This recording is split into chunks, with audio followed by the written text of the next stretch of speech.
Hello and welcome back to The Rising Dawn, The Raven's Favour. I'm R, your Dungeon Master for this evening. Are we ready to go? Yes, please. Yes, please. Yes. Then let the adventure begin.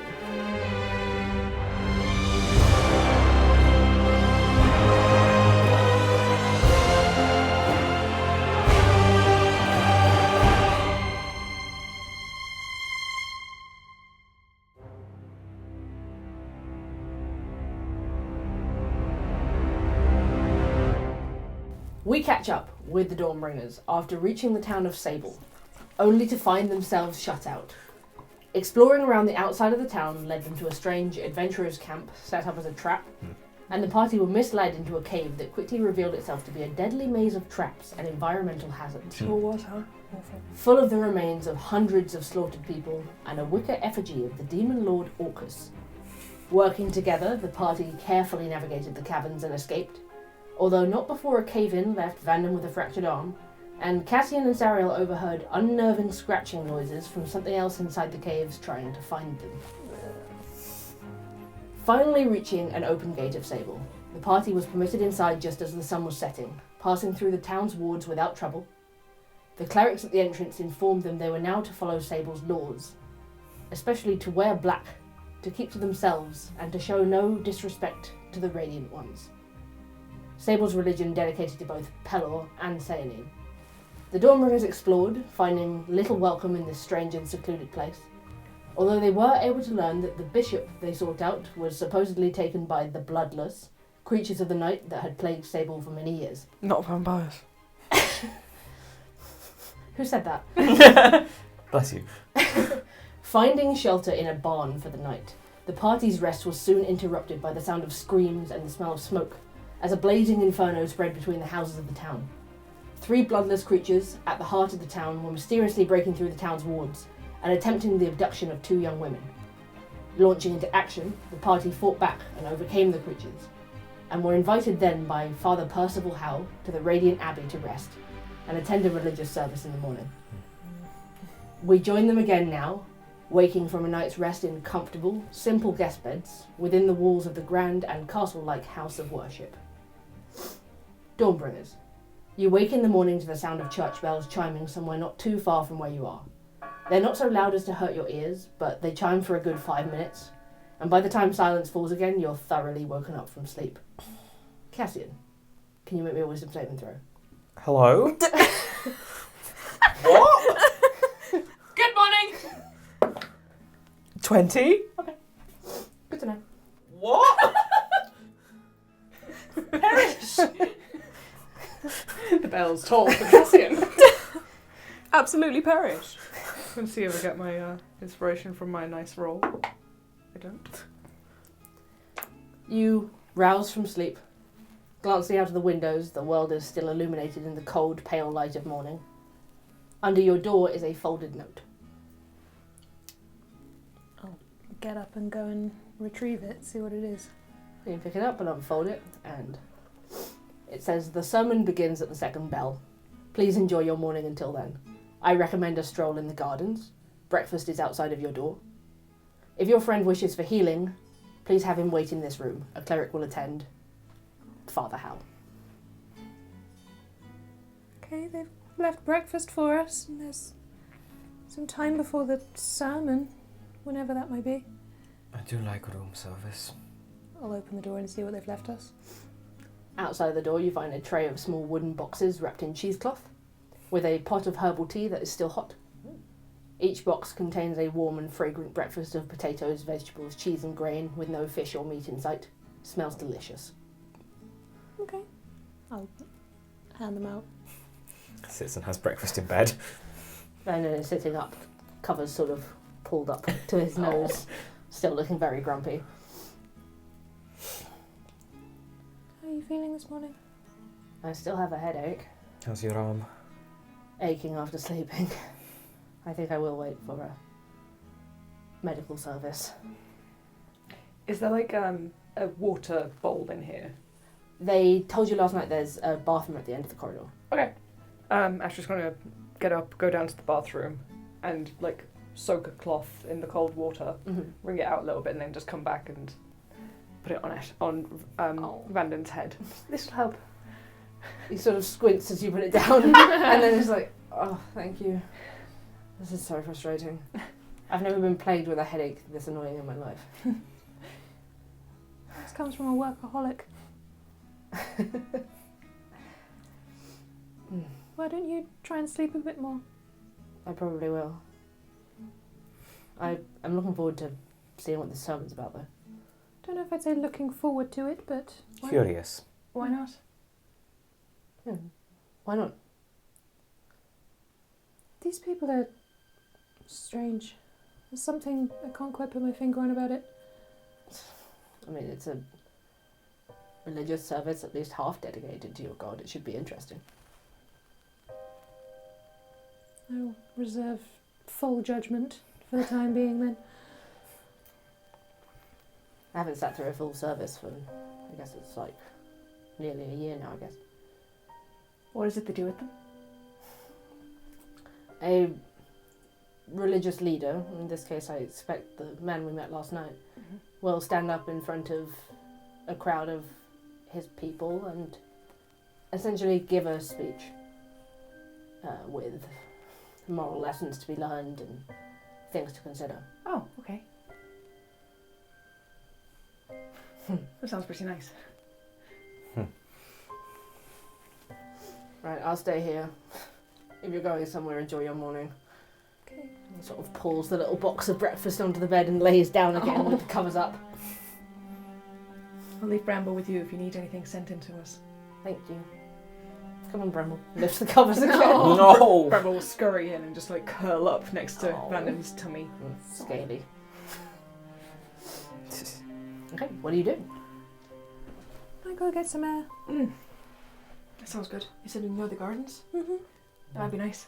I might just have a little wander around the corridors close to here. Okay. See what's what. We'll find each other at some point, I'm sure. Of course. I mean, they said listen for the second bell, so it can't be that hard to miss. This morning's one certainly wasn't. No. No, I regret that this is not the first time we've been woken up by bells. I don't want to make a habit of it. Better than screaming though. Mm. Last night was a bit unexpected. Yes. Anyway, let's go enjoy the morning. That's Okay. Cassian, you can wander out, and it's just this sort of one brief corridor, like short corridor with the two guest room doors and the bathroom at the end. And then you enter back into sort of like the front entrance hallway of the abbey itself. Yeah, he just kind of wants to look around the, I guess, more public areas to see if he can see what's what. For the sake of brevity, I'll say, while in this town, he is just keeping up the same disguise. Okay, sure. Every hour on the hour of just like covered black arms and everything. He looks a Sure. bit priesty. Okay. You find that you can't go through the main doors into the like cathedral part of the Okay. abbey because they're clearly preparing for the morning sermon. But you can wander around the opposite way on the outside. You find your way to another sort of smaller locked building and just sort of wander around in the morning air. Okay. Astra and Sariel. The path to the guns leads around the outside of the abbey, going the other way from where Cassian came out, through a beautiful stone archway leading into a small courtyard, and beyond that a sprawling green lawn dotted with sleepy willow trees and golden autumnal oak trees sort of surrounds ornamental flower beds. A handful of benches provide resting spots under the trees, and a decorative pond in the centre sports a fountain bearing the same emblems of combined symbols of the gods that you saw in the old chapel. Large orange and white fish splash around in the water below. The whole area has an overwhelming sense of calm about it, and whilst it's mostly completely unoccupied, you do see a young man in simple white clothing working on one of the flower beds in the distance. okay. Suppose we'll try and keep to ourselves. We were told to. So we will. We'll just have a wander. Yeah. Definitely enjoy being in like this calm area, especially after this morning. Yeah, like being outside in some nature for a bit. We'll both just bask in that for a while, a minute. Nature. Yeah. Nature babies. When they've sort of had a little walk around and seen what's what in there, Sarah will go and sit on the fountain, like on the Yeah. sort of outside, just sort of watch the water for a bit and trail her fingers in it with the fish. Astra, can I talk to you about something? Of course. I'll take a seat next to you. Mm-hmm. I'm in a bit of a muddle as to what to do. I know that the three of us, well, you, Vanden and I, we all had dreams before we set out here. Mm. But before that, I reached out to Sayanine. I didn't really know what I was doing, but I got a sort of series of images given to me. In your dream? It wasn't really a dream. Like, this was before we all went to bed. Oh. So I don't think I was dreaming. What kind of images? Well, that's the thing. One of them was of a city underwater.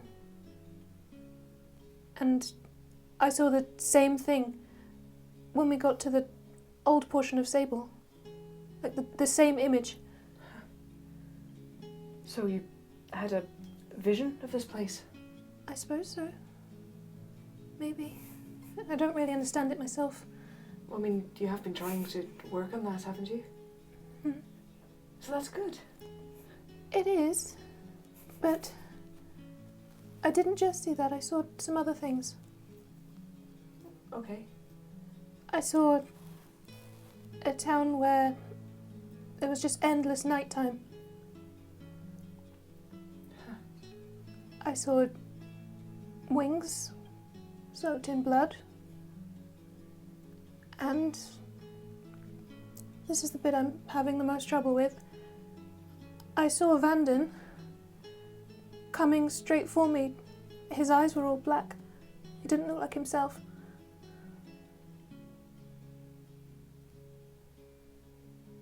Astra sits and quietly listens to you. Hmm. Eyes go a little bit wide at the comment about the blood on the wings. It's just... I saw wings with blood on them too, in my dream. Did you? Hmm. What kind of wings? Did it specify? They looked similar to Vanden's wings. Mm-hmm. They're not like bird wings or anything like that. But it was gold blood. It was gold blood in Astra's dream. Well, it looked like similar to Vanden's wings, but the blood that splashed was gold. Wonder what that's about then. I don't know.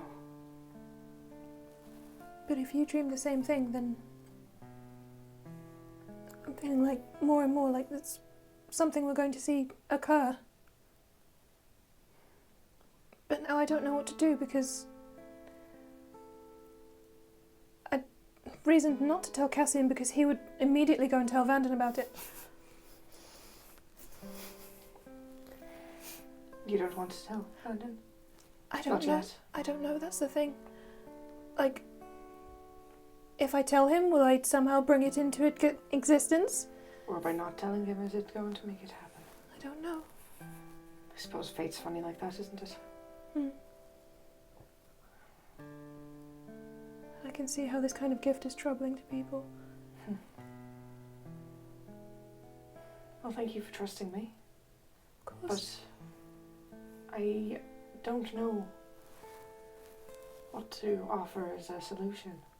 I agree maybe keeping it from Vanden for now and keeping an eye on him. But I trust him. And I know you do too. Mm-hmm. Just maybe not this place as much. No, I don't trust this place at all. I was getting that impression, strangely. That's it, I don't know what would be worse to do, to keep it from him or to tell him about it. This place is already messing with him.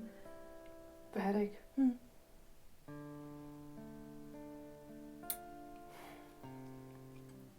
You don't think that when he came through, he affected the spell in the town or something? I don't know, maybe. Like, they both affected each other, him and... Could have done.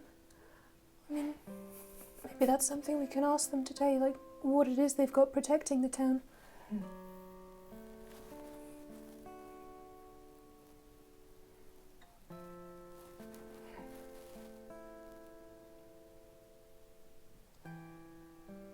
I don't think he'd ever want to hurt you.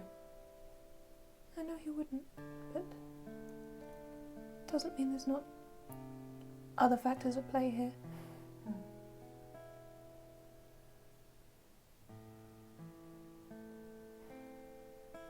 As long as we got each other's back. Yeah. And thank you for listening. Always. It feels good to be able to tell someone else about it and not have to keep it fully to myself. No, I'm always here for you. I'm here for you, always. Leans in, presses shoulder against you and just kisses the top of your head. We'll just sit with Astra for a bit on the fountain, getting some fresh air. While I am still out, Cassian will find a little spot, pull out his book, and write to Nestor. Okay. Nestor, any information you have on the town of Sable? I'm not expecting much, but even the smallest hint is helpful. Okay. Your sending message goes through and there's a few sort of moments of pause before you get a response. And you hear back, Sable.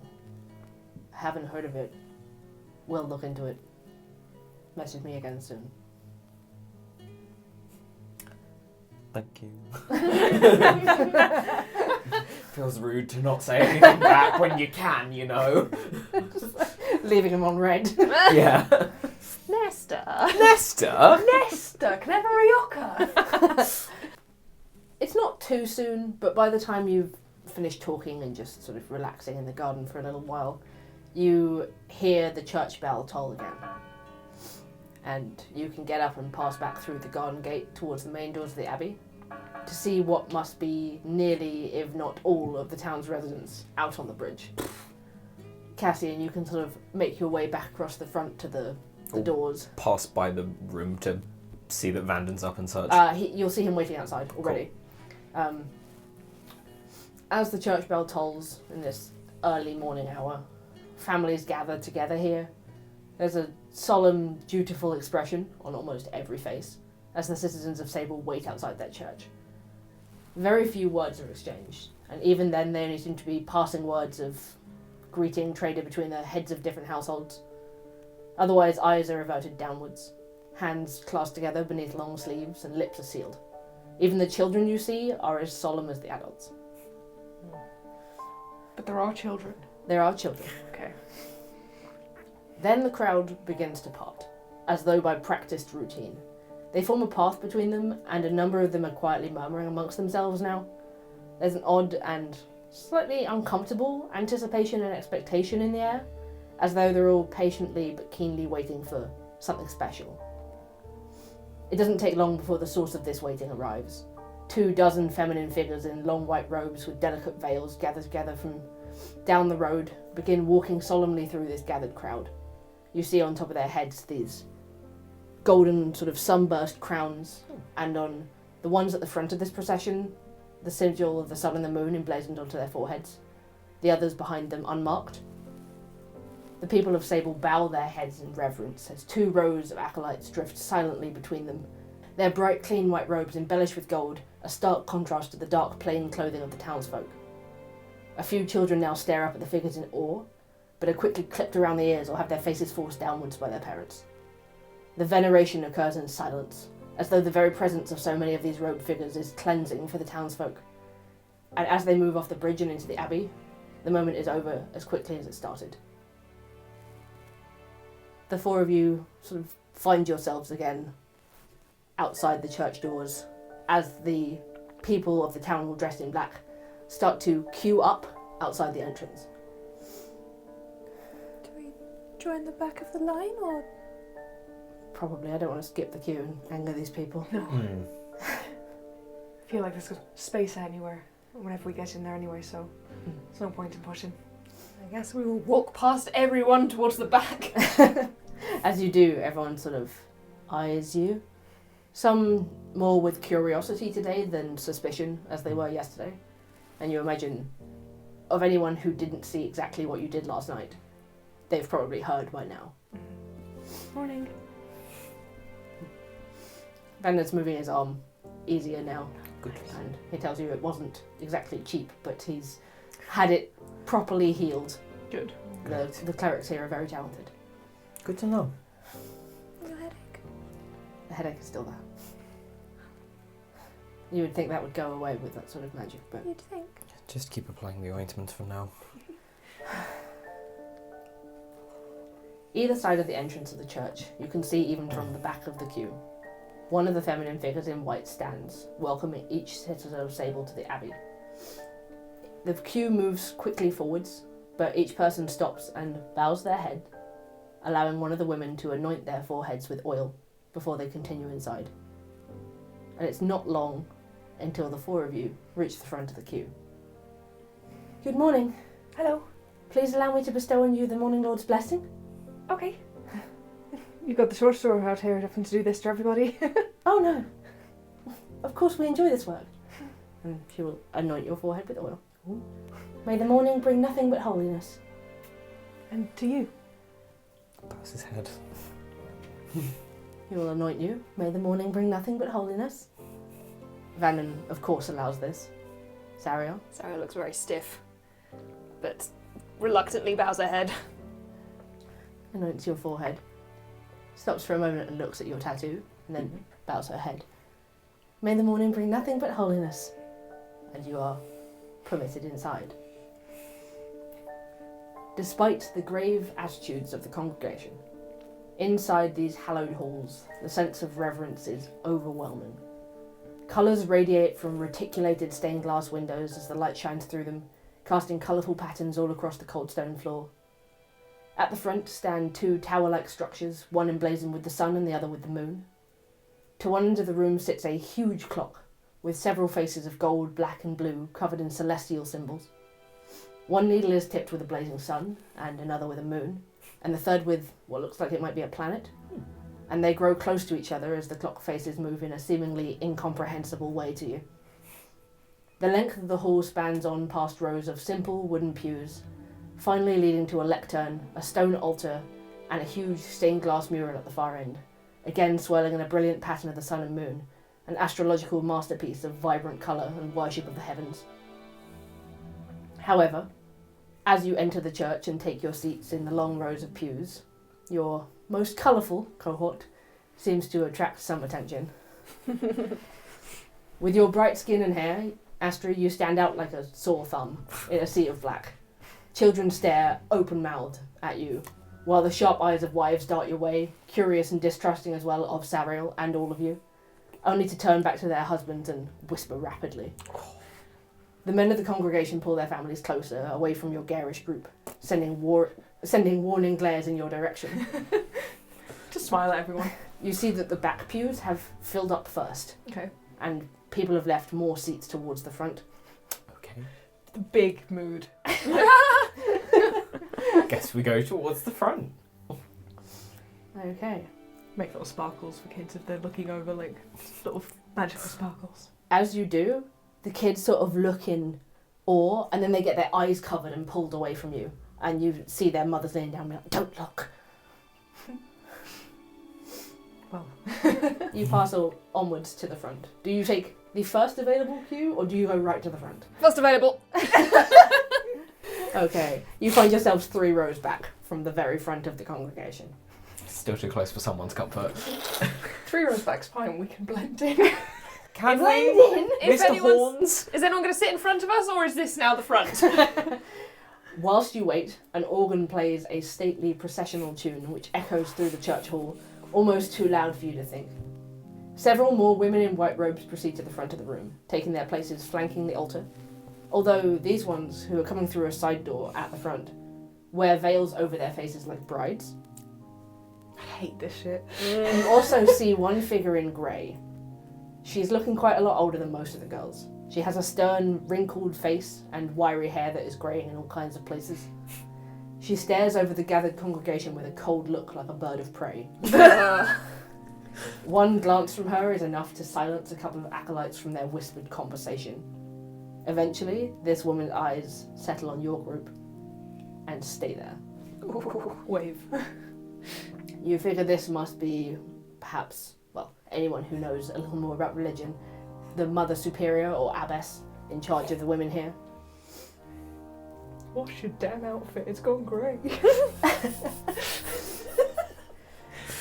The procession of women who came inside first now take the seats in front of you. Oh, thank God. And finally, from the same side door that the veiled women came through, Father Howe enters, a lone masculine figure amongst the clerical attire. Daddy, how? You see again this young man around 6 foot. Hell yeah. Looks to be in his early to mid 20s, although he sort of has this attitude that you think he might be older. Hell yeah.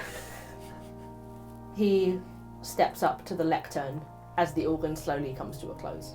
Silence falling over the hall as everyone ceases their conversation. His eyes search the room and find yours, but rather than being glared at like you are by the older abbess, he smiles at you. Smile. And then he begins to speak. Welcome, everyone. Let us first turn our hearts to the Radiant Ones in prayer as we prepare ourselves for worship. Would you please pray in a moment of centering silence? Silence falls entirely over the room.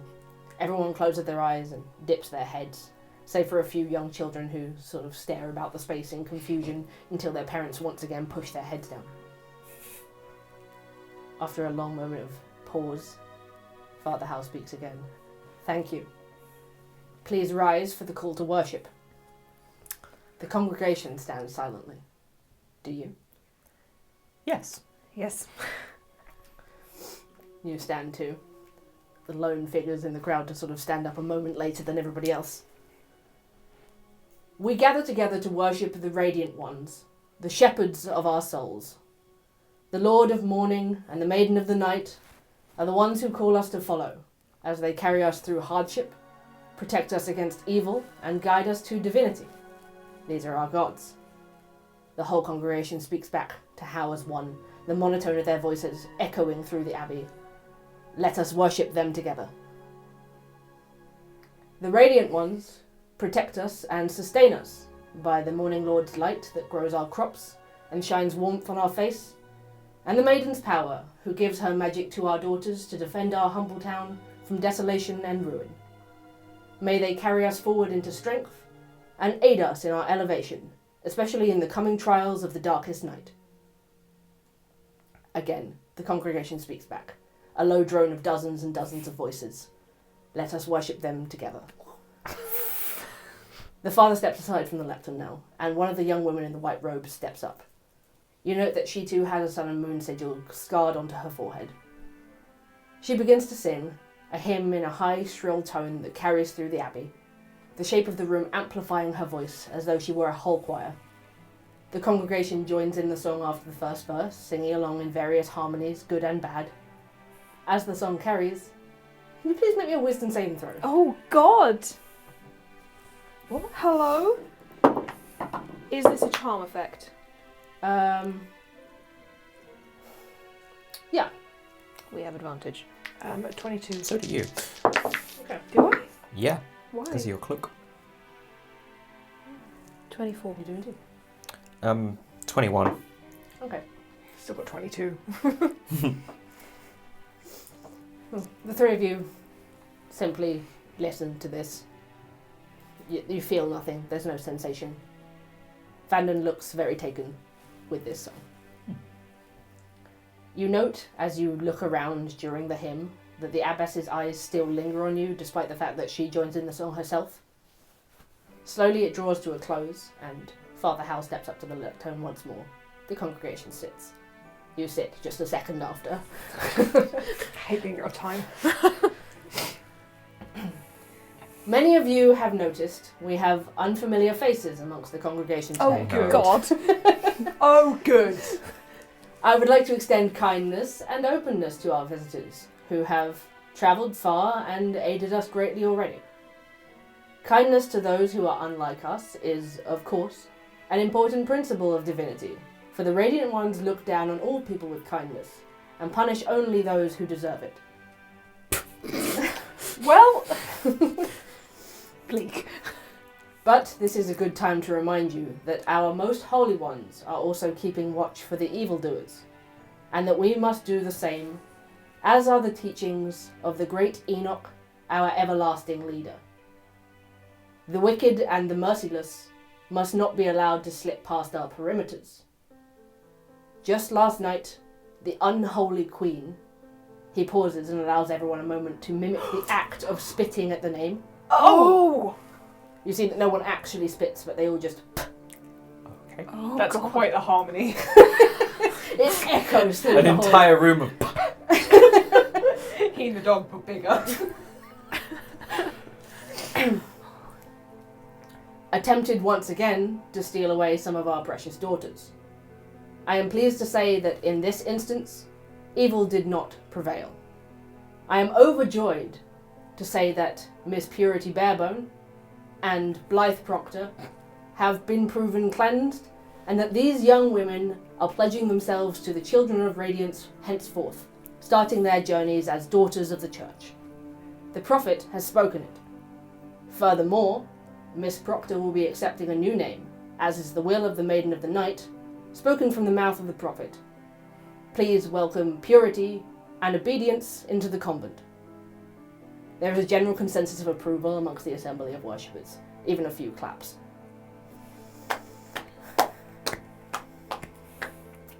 From this announcement, Father Hal begins to talk on the subject of wickedness and the untrustworthiness of those outside of the walls. He speaks of how wicked men are only useful in their destruction, as a vine that bears no fruit is only useful as fuel to a fire, Oh my God! and how the people of Sable must make themselves useful in the fight against evil, lest they otherwise be useless but for fuel to the wicked. He speaks of how each thing created by the gods is subservient to the things above it, how water is subservient to grass and grass to cows, and therefore man must be made to serve the Radiant Ones, that worship is their purpose. Worship is the end to which all other ends are subordinate, and through worship, man becomes useful too. Worship, he says, is the only strength that will keep us from destruction. Because I need not warn you again, but I shall, should you need to hear it once more. In these coming days, it is not only the bloodless we must fear. It is not only the darkness we must cower from. The darkest night is coming, and we must be prudent against the arrival of the false prophet. Through the strength of all in Sable, we must defeat this false prophet who seeks to bring about our ruin. Our prophet tells us that mercy shall bring forth this ruin, and so it is with sorrow and finality that I must speak for all of the Children of Radiance when I say, show not mercy in these coming days, show not forgiveness towards any whom it is within our power to punish for their wickedness. Enoch teaches us vigilance in all things. The sermon goes on. Father Hal now descends into a story. The story of a man tricked by evil into believing that feeding his flock to the devil would bring his soul to divinity, and how his only escape from such a mistake was through his own suffering. Through his suffering, he was able to rebuild, and then he could climb his way closer to the gods. Suffering, Hal stresses, is a good measure of holiness, as the wicked enjoy pain and hatred, and therefore they never suffer. Throughout it all, the abbess does not stop watching you. Finally, the service begins to draw to a close. With it, Father Hal gives 3 instructions on personal protections to undertake during the darkest night to ensure their safety. The first instruction is to stay inside your private residences. We know you are afraid after last night's fire was started to flush you from your homes, but rest assured that the daughters of the convent have secured our land once more. The second is to mark your doors with the blood of an old and sickly animal, to trick the bloodless into smelling only that ill-kept beasts live there. The third is to report any suspicious activity or sights immediately to the daughters or the sons of the Abbey, and should you come in contact with something or someone who causes you fear or suspicion, do not engage in any way. As his sermon ends, the congregation rises once more for a final hymn. When they're done, silence falls for one more prayer, and the people begin to filter out once again. I'd like to point out, all of my facial expressions were my own, not Astra's. Cassian's face was a perfect mask of... Okay. A few people linger. You see the abbess turn to a small queue of young women, some maybe as young as 13, and a single teenage boy. Their parents crowd around trying to get a word in as the abbess moves along the line, asking questions of each young person. You see Credence moving towards the front of the church instead of out of the doors with the rest of the crowd, and speaking to one of the women in white robes. What do you do? Just turning to the rest of the group, like... I've never heard a sermon like that before. I mean, they're interesting stories. Yes. I'm going to get up and start walking towards Credence, slowly, as if I'm just happy to see him, but I'd like to try and overhear what he's talking about. Make a perception check.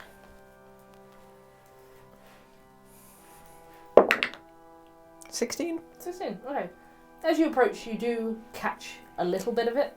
Mm-hmm. You hear that him and this clerical figure seem to be discussing his offering to the church, which is still due, and Credence is getting obviously stressed out. Okay. He's apologising profusely, saying it will be with them as soon as possible. Okay. As you get close enough, she sort of quite sharply dismisses him Mm-hmm. and returns towards the door at the side of the abbey. Mm-hmm. He's wringing his hands as he was when you met him yesterday. Morning, Credence. Morning. Nice to see a familiar face. Yes, it is nice to see you, friends. Yes. Is everything okay? Yes, of course. You seem worried.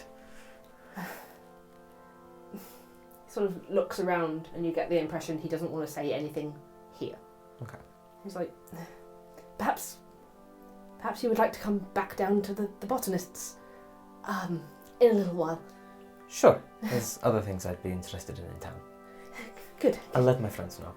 It was good to see you. It'll be good to see all of you. Of course. Sort of still nervously and jittery, he starts making his way quickly towards the back doors. Okay. You see the abbess now move over to Father Howe, where he's like sort of shuffling papers and finishing up with things. And she leans in and says something quietly into his ear. He nods, smiles at her. She doesn't smile back. Of course she doesn't. And then he sort of looks around to find the group of you, looking quite pleased that you're still here. Starts making his way over. I'm glad you made it. I hope you rested well. Yes, thank you. Thank you. Feeling much brighter after last night. I'm glad to hear it.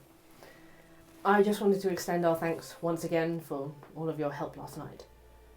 No problem. Is it quite alright? I noticed you had particular prowess, or at least I was told so, in combating those things. I've got quite a lot of experience in fighting. Well, you guys have. Well, I will say that you would be very welcome amongst us if you ever saw fit to join our flock. Internally. But that isn't why I asked you here today.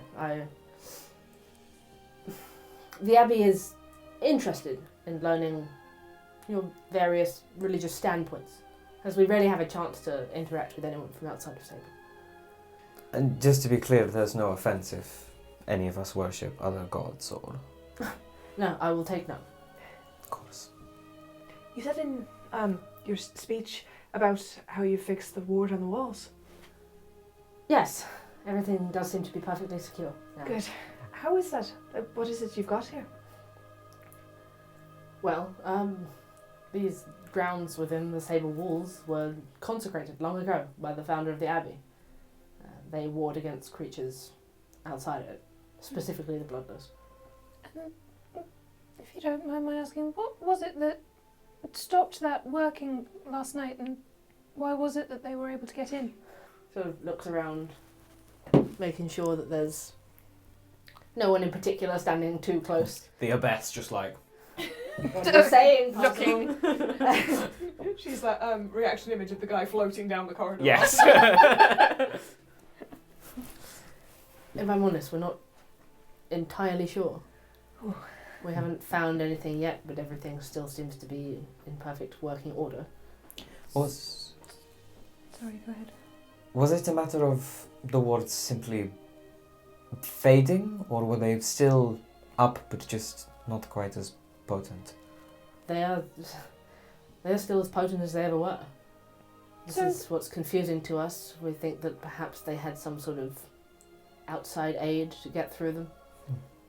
You say there was nothing wrong with the wards you've put up, so how can you be sure that you fixed it?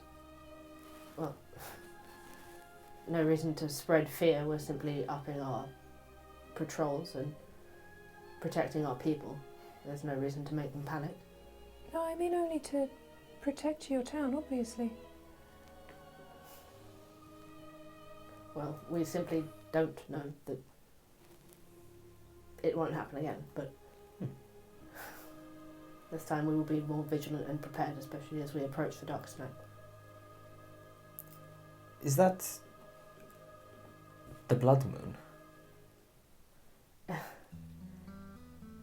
The darkest night does occur on a blood moon. Right. It comes once every 200 years. A night where the world moves between the sun and the moon for more than 24 hours. And the world is eclipsed, obscuring the daylight into an elongated night. Oh. Cassian, having lived more than 200 years, you will have sort of a vague memory of something Baby like this Cassian happening before. just like, Yeah. Dark. it's dark, mum. The effect is darker in the north of Caldera because of where the moon is positioned, Mhm. and less so further south. So in Mirrortail it would have been Not far so less much. significant. Yeah. I think I vaguely remember the last one of those. Such are the lives of elves. Just got this image of like all of the Mirrortail like populace with like the cards that you can make. The little With Oh my holes god, with in- the little holes little- in to look at the... It's like opera glasses, but they're for this. We're looking at the sunlight. it's not a solar eclipse, so it's not going to be like that anyway. But yes, well, yes, it is a very bizarre occurrence. Hmm. Strangeness has been documented across the continent on these nights. Animals acting strangely, magic disobeying, babies being born with strange traits that are not like their parents. I see. Oh no. Babies being born. But also we ran into a pregnant woman. We did. We really did. Oh no. And unfortunately, around here, the blanket of night, we are expecting it to give rise to the bloodless and to evil spirits that will plague the area until the sun rises again. What exactly are these bloodless? Well, somewhat demonic-like creatures, although the thing that makes them different is that we believe all of them were humans once. Creatures that never age, never die, and, well, they can't come out in the daylight. They're weak to the sun. Burns them up into ashes. Sariel will remember this. Interesting. In the dark, they're powerful and nigh on impossible to kill. And they oft come here to steal your daughters. There is one, the bloodless queen, the unholy queen, some refer to her, who does come for the young women. And occasionally for the men, but not with any intention of keeping them alive, or unalive as such. And a number of our young women over the past 100 years or so have been taken and turned into these monsters. A grim fate. Is that why you take so many of the daughters into the church? To protect them, mostly, yes. And I couldn't help but notice some of them have brands on their foreheads and some of them don't. What does that mean? It is simply a mark of their status within the convent itself. Once they take their vows and commit themselves to the church, the sigil is one to be proud of. Well, lots of them seem to be proud then. The women make their vows for 30 years, longer if they want to, and then they're free to leave into the town, marry, have children if they want to. And people leave the town. Not commonly leaving the town. They leave the Abbey. Mm. Although not that many of them. If it's not too much of a prying question, we passed by what we can only assume was an older version of this town on our way here, but it was flooded. Was it merely geography that forced you to move, or was it these bloodless? You must have passed drowned, Sable. Unfortunately. It's done quite a long time ago now. We saw some of the same iconography, so couldn't help but shake the connection. Of course. Well, the river did break its banks and flood the town, but the town was already in the process of moving up to the Abbey when that happened. The scourge of the bloodless had become too much for the town to bear, and they were forced uphill into the sanctuary of the consecrated ground. Interesting. How long ago was that you all moved? More than 200 years now.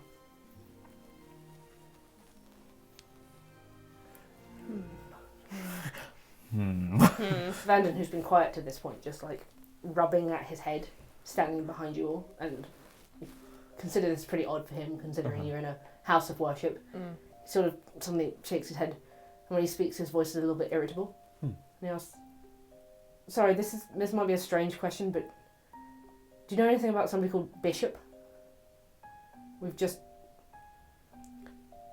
been asked about them by a friend of a friend." We understand that he used to work here for a time. When this is said, you see a slightly dark and troubled look pass through Percival's face. He sighs. "Yes. I expect you're referring to Corvus Bishop. Yes. I don't know what you've been told already, but I'm afraid he's no longer with us." As in no longer with the Abbey? Or with the city? Or of this world? He was taken by the Bloodless from outside of the walls. That does match up what we were told by Yeah, do we... what was his name? Constance. Credence. Does he sort of... Do we believe him when he says that? Make an insight check. Would love to. Would love to, babes. 13. Oh, wow. 18. Natural 1, so it's like a 4. Uh, Or 7, rather. He doesn't seem to be hiding anything regarding that answer that he just gave you, but it does seem like he has more to say on the subject. I suppose we should probably not talk of things here. If you'd like to speak a little more privately. I don't mind speaking here. He looks around, and you do see that the last of the acolytes are now starting to filter through the doors, and the rest of the town has completely emptied out of the church. He waits until the doors close, and then sighs. Bishop was a friend, is all. Our condolences then. Like a friend or like a friend? We are the same age, and therefore we grew up together in the Abbey. We heard that his faith wasn't as strict as some might have liked. That is true. We were close friends at first, but Bishop was orphaned and couldn't let it go that he didn't know his parents, and through the years he strayed further and further from the Radiant Ones. He lost his bliss during his time here at the Abbey, and the loss of bliss is a terrible loss, the most miserable state. Only a few managed to restore it. It's given to us by the Radiant One's mercy, so we must do our utmost to preserve it. What is it? Happiness. Oh. Right. Eventually, Bishop started his initiation into the convent, as I did, but he dropped out when we were taking our vows. Change of heart. I was deeply saddened to hear what happened to him. It's painful to lose a childhood friend, especially one who's strayed so far from the gods that I can't say with any confidence that his soul found peace. Of course. And how recently did you move up from your vows? Oh, I've been in this position for maybe 15 years. If you don't mind me asking, how old are you? 37. Very youthful. Thank you. The Abbey has that effect. Squints. Once. B will remember that. Sus. Oh, there was something else that I was curious about, if you don't mind me asking. You mentioned a prophet in Yes. the sermon. Is Enoch the prophet or different? No, Enoch was the founder of the Abbey. My great-great-grandfather, actually. Oh, right. Family the- business. The prophet is a source of divine knowledge, Hmm. speaking directly from the Radiant Ones themselves. Hmm. An individual? Yes. Do they interact much with the congregation and with the church as a whole? Not with many. With the Mother Superior and the Mother below her and the highest of the daughters. Are they someone that would be available for the four of us to meet as... I'm afraid not. Understandable. Just, if we are to help you fight these bloodless, it could... I do useful understand, insight. but the prophet has devoted their life to the inside of the inner sanctum, which unfortunately no one else is permitted into. Of course. Vom.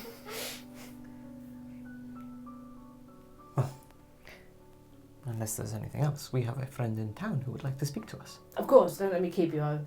If you do find time to come up and speak to me about your varying religious beliefs, I would love to hear it, but other than that, I do hope you enjoy your time here in Sable.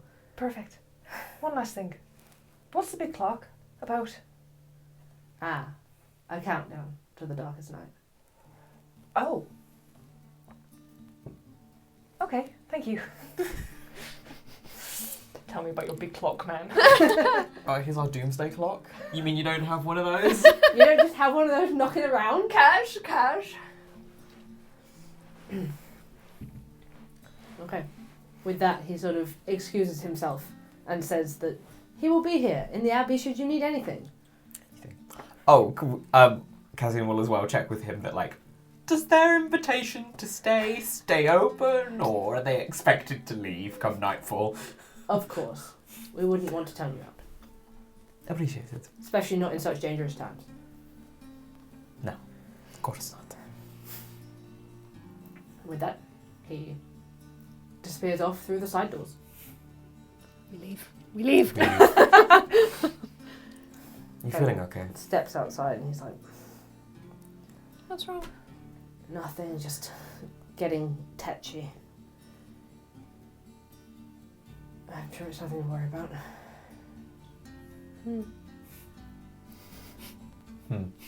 A conspiratorial look. What was it we needed to do in town? I saw Credence. I overheard him. One of the ladies was concerned about an offering that he was supposed to make. That Okay. he wasn't making in time, and he clearly wanted to talk about it, but not in the church. Sure. Well, let's go find Credence again, I suppose. Yes, and I'd be interested in finding one of these people that saw Bishop getting taken. Yes. See how trustworthy their account actually comes across. Sure. Let's make our way back to the town then. Mesmerizing. Okay. You sort of gather up whatever things you want to bring with you and start making your way back across this long wooden bridge over this 200-foot ravine with a river below it. Ominous. And you make your way back past the cemetery, which is now on your left. It's a huge piece of land surrounded by 10-foot black iron fences, each post of which ends in an ornamental spike. Glancing through, you can see many rows of graves and a few mausoleums, although not as many as you'd expect given the size of the town and the age of it. More than the graves, you also see plots of land cordoned off with plain slabs of stone laid on top of them, as if marking as of yet unassigned graves. Do you mind if we just stop in here quickly? Just to have just a glance through. Of course. Sure. It just seems like such a waste What do you mean? of land. Want to bury the bodies? To put all these stones up for them. You They're for still people to remember their family members by, Astra. Yes, I know, but you can just remember them by having things at home or by just the memories you have of them and the stories you can tell. He looks irritated and just walks into the cemetery. Don't worry about him. Entering it, you feel yourselves passing through sort of another slight shimmer of magic. You expect maybe another ward. Approaching some of these slabs of stone now, laying on top of the cordoned off beds, you realise they're not plain. They already have names carved onto them. I swear, if it's our names, I want to actually vom. You see Grace Lamb, Vitalis Wardwell, Credence Bradbury, amongst many others. Some have the names of whole families. What defines them as different from the weathered graves around them is that none of them yet state a date or even year of death. Each stone has a birth date listed under the name, but it seems these people the graves are assigned to are not yet dead. That's morbid. To one end of the graveyard is a small hut, which you imagine must belong to a cemetery watchman or undertaker. You see a couple of graves with iron cages built over them, low to the ground. What? You see a few graves with bells hanging off the gravestones. And as you walk around the space, you note less than 50 graves from the last 20 years. Can we see, what is the most recent date on there? It looks like the most recent person to die was maybe, 6 or 7 years ago. Surely not. With everybody that came to the church this morning, how many people in the town would we say lived there then? Maybe 800? Huh. In 6 years?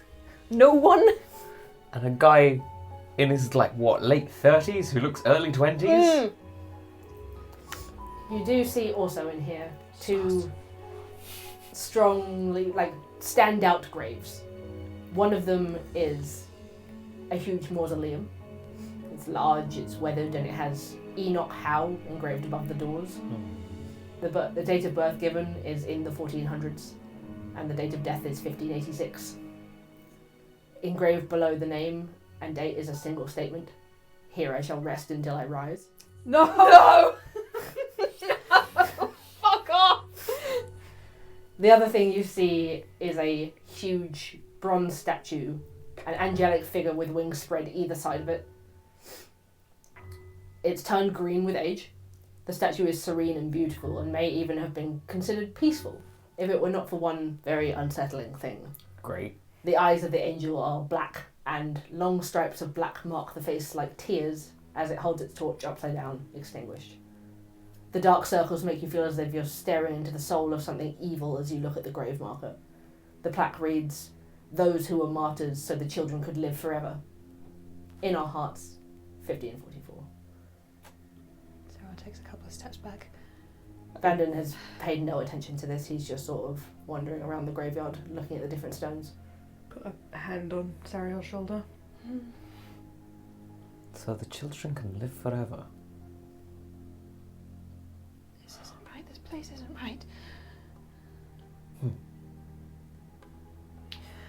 I don't know about you, but the writing on this building here is a bit ominous. What's ominous? The inscription on the mausoleum. That's a bit creepy, isn't it? Isn't this one about people living forever? I mean, it's a graveyard. It's the kind of statement people make regarding people's souls when they pass on. I suppose. Oh, is it?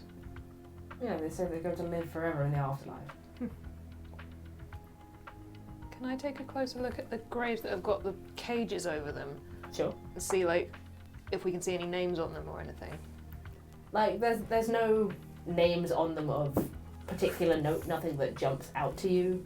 You see surnames, some of them similar to the ones you've heard in town. You see a Willard, a Proctor, an Alden. But there doesn't seem to be anything else of note. Okay. Like, nothing to suggest why there are cages on them. No. I'm going to go poke one of the little bells. It rings. It's got a string that goes down into the earth. Is this normal? It just seems a bit strange. It's weird. It sounds nice. I don't know, the only cemetery I've really been to is a family crypt. Maybe it's for the people who rise again, so they can let you know when they're coming. It's like room service. No. You hear from behind you, Hello? and you turn around and you see A pissed off gravekeeper. you see the cemetery watchman. He's a grisly looking man in his 40s with greying stubble and a bob of grey-brown hair. In the Puritan style. I know! Missing a couple of teeth. He smells faintly of wine. Oh, hell yeah! He sort of looks at you. Sorry, heard a bell ring. Oh, that was me, sorry. Good to know, good to know. Well, why are there bells? In case the people wake up. I told you.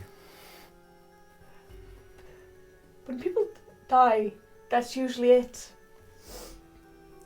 There can be reasons people wake up again. Never seen it happen myself. There'll be people who fall sick, so sick that they're still like the dead. We shove them in the ground. Oh. Wouldn't want them buried alive. No. And what about the cages? That's for the bloodless.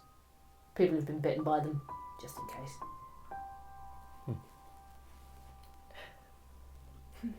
Well, thanks.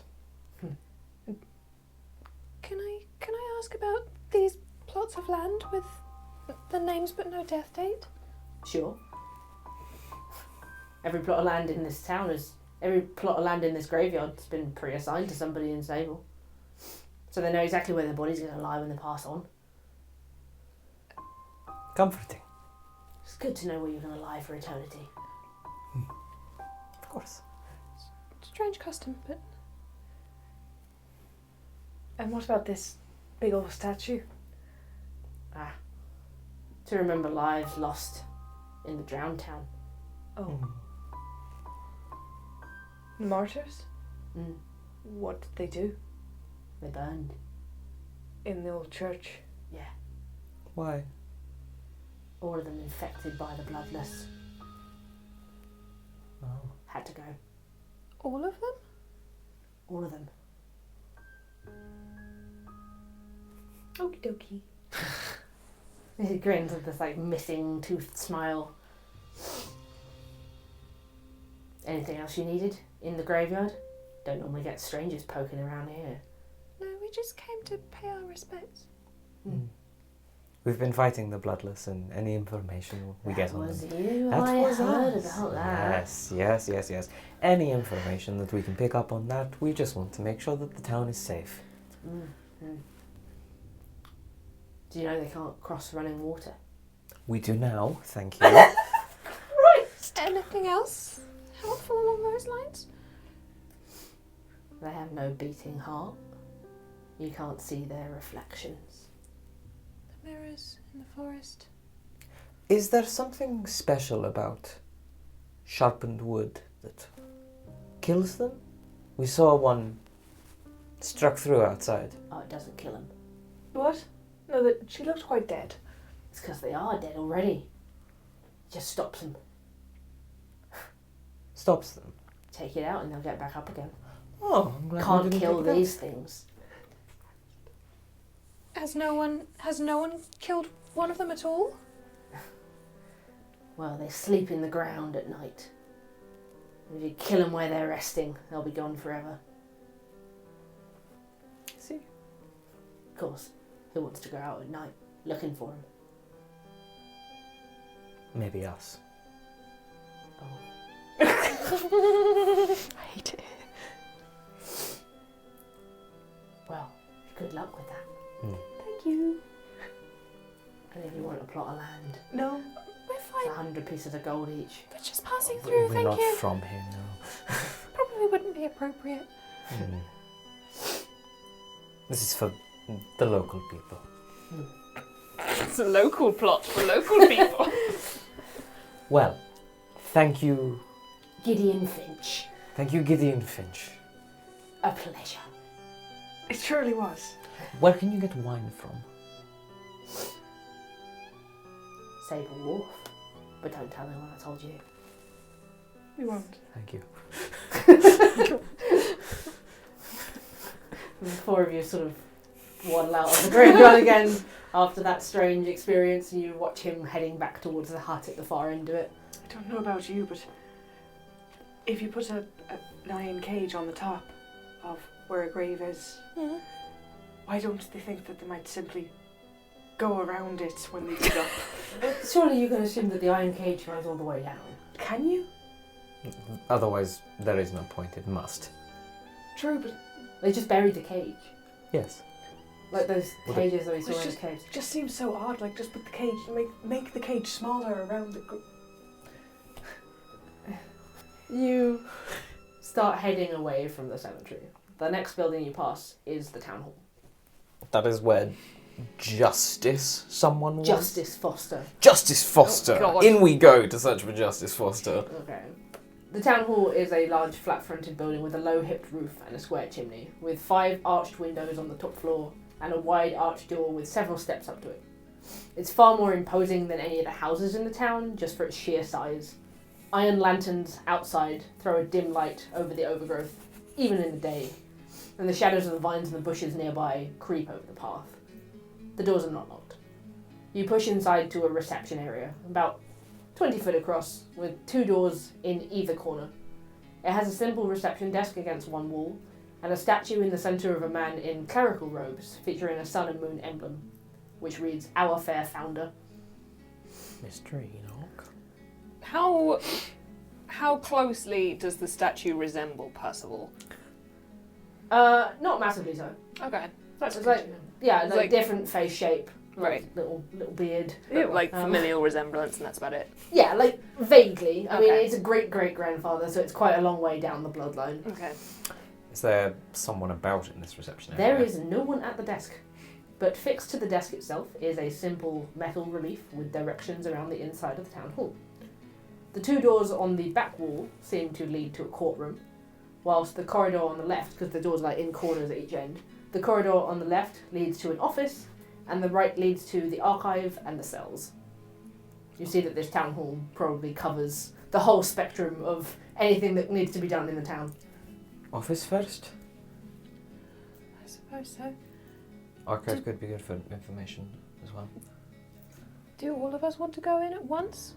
Perhaps some to the archive, some to the office? Sounds good. We can cover more space that way. Why not? Sure. Sure. I'd rather go and look at paper than speak to somebody. I'll join you. Sure. I'll go to the office then. Great. Okay. So, Cassian and Astra, Yar. you make your way through the door on the left.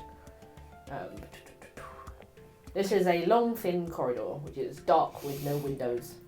Several oil lamps are dwindling. You think maybe they were from last night and they're still just burning out, not yet lit.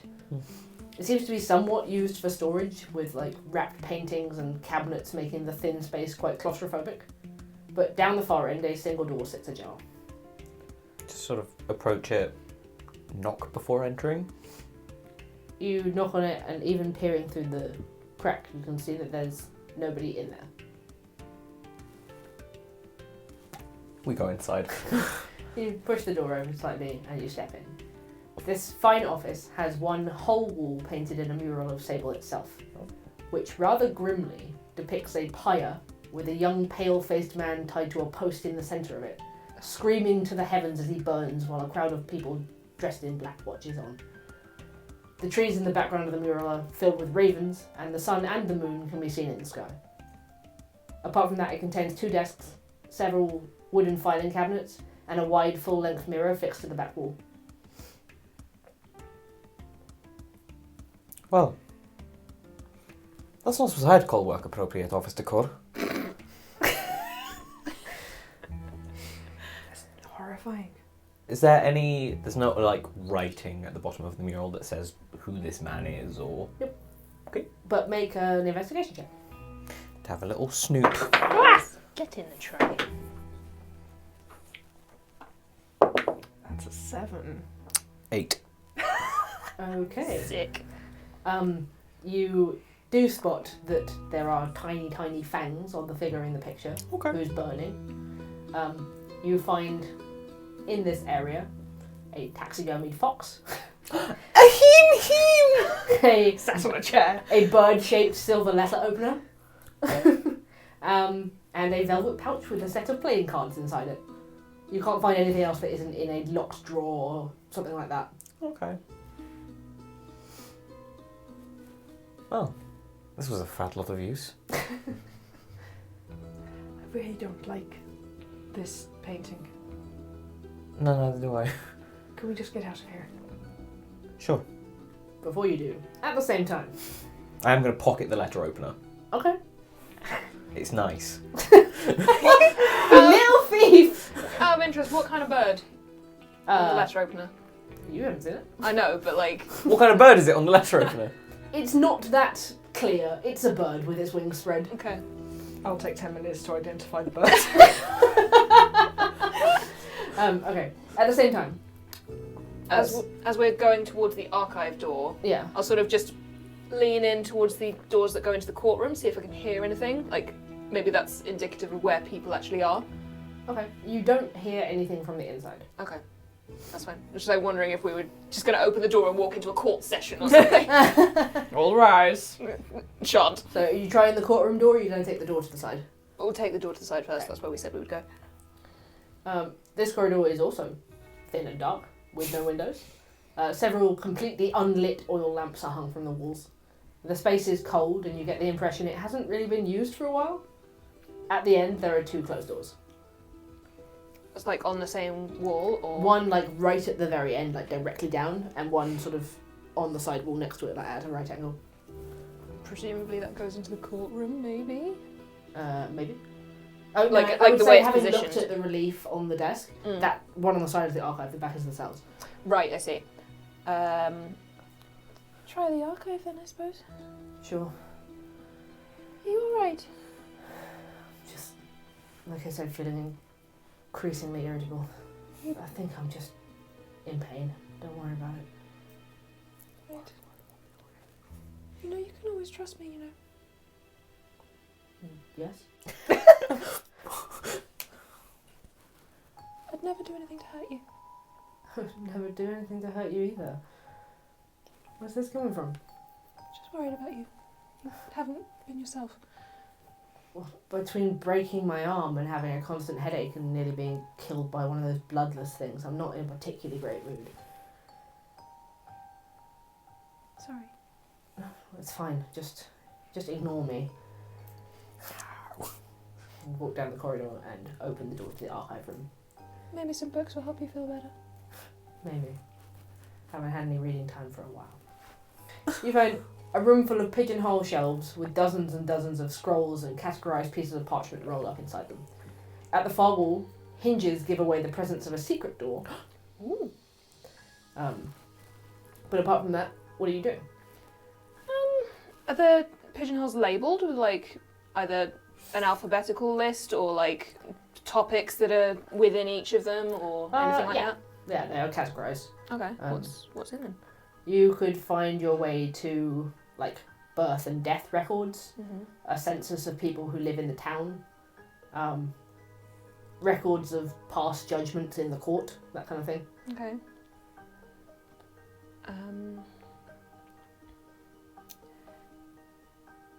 Is there sort of anything listed sort of by surname at all?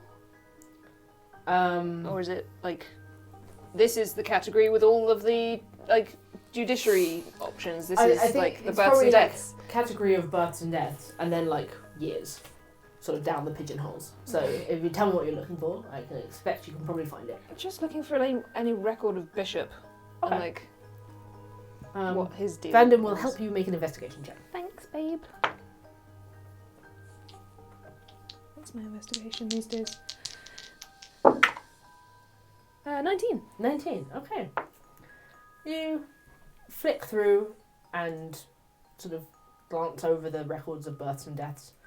You do note as you're flicking through them that people here seem to live abnormally long, but not forever. Like how long? Like the average human living to 150. Jesus.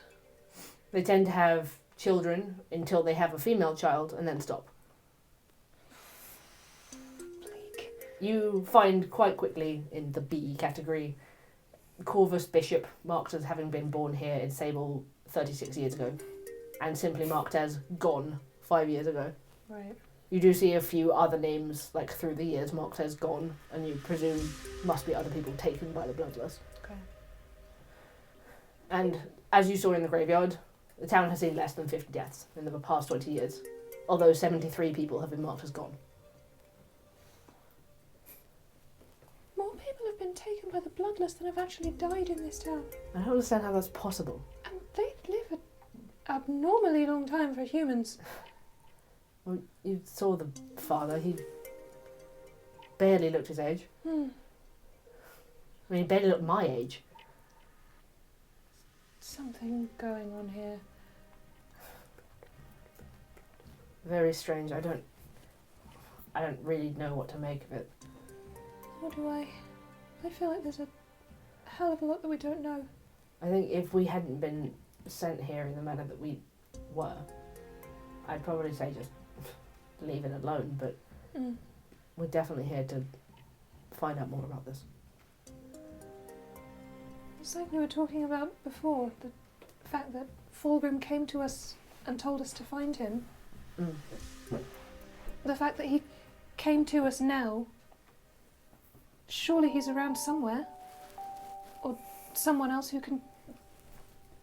Someone we can speak to in his stead, I don't know. Surely. I guess we just have to... It feels like fate put us here, It does, doesn't it? which means I feel like we're going to find our way to it regardless. So I'm trying not to get too frustrated with the lack of answers.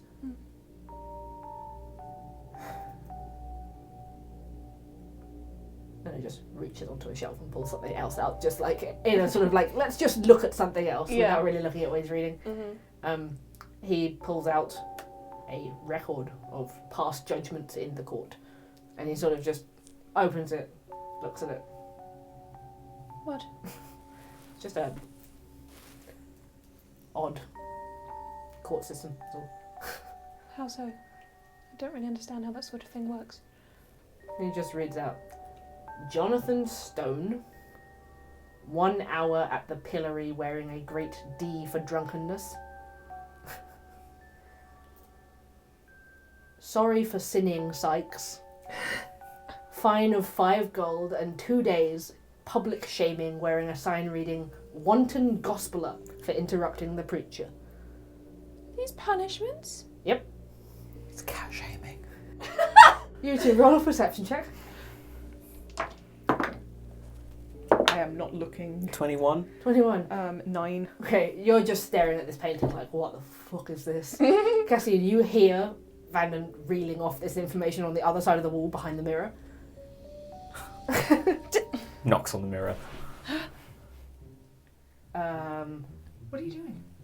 I can hear Vanden through there. Hello. Oh! He will just go over and like look around the hinges at this door and just twist a handle, and he just pulls the wall open with the mirror attached to it. Hi. Hi. Anything interesting? Lots. Lots. Horrifying mural. Sticks his head out. Ugh. That's awful. Yes. Yeah. I don't like this place. But not a No. person. Come in. Sorry. Shuts the door again. Sariel will show them the sort of births and deaths records. People around here live to be about 150. And more people taken by the bloodless than have actually died. Then surely these bloodless outnumber, maybe not outnumber, but have enough of them that they could just take the town easily. Not if they can't walk in without burning up.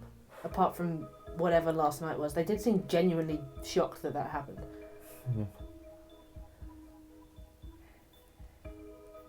It's very strange.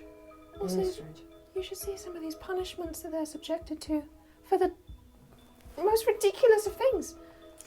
That somehow doesn't surprise me. He rolls it out again and reads the first two off. And then the third one. Loyalty Smith. 37 stripes with a knotted rope in public view for inappropriate touching of a daughter. Okay, yeah, valid. He just rolls it back up again. Ugh. What do you mean that last one? Sure. Yeah. But But- some names are completely bizarre as well. Sorry for sin. Not that sorry. Clearly not. 2 days public shaming. It's so weird. Is there anyone in this building? Not that I've seen. And I couldn't hear anyone in the courtroom, but maybe we could have a quick look in. And your people are supposed to work here. You would assume. I suppose we had just been to the Abbey. Maybe, but Maybe they consider this a holy day where they don't work. Maybe. Well, how could we just walk in? It's not Pell's Day or Sonian's Day. I maybe, don't know. how they maybe work they're in on the Friday. cells. Or maybe they're making preparations for the darkest night. Sure, let's look Just- through the last door. And then leave. And sort of step back out of the archive and open the door to the cells. You see a room with 4 simple iron cells with benches and buckets inside them. They are gathering dust and a few cobwebs, and insects scatter across the floor at the movement and light that comes with your presence. You get the impression very quickly that very, very little is dealt with in Sable by way of imprisonment. Or just cat shaming. More for Sable shaming. they're more for public punishment. Mm. Hmm.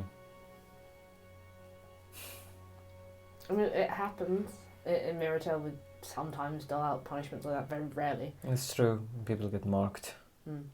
It's strange. It feels very much like this place is both incredibly private and public at the same time. Mm-hmm. You know what I mean? They're public to themselves and private to the rest of the world.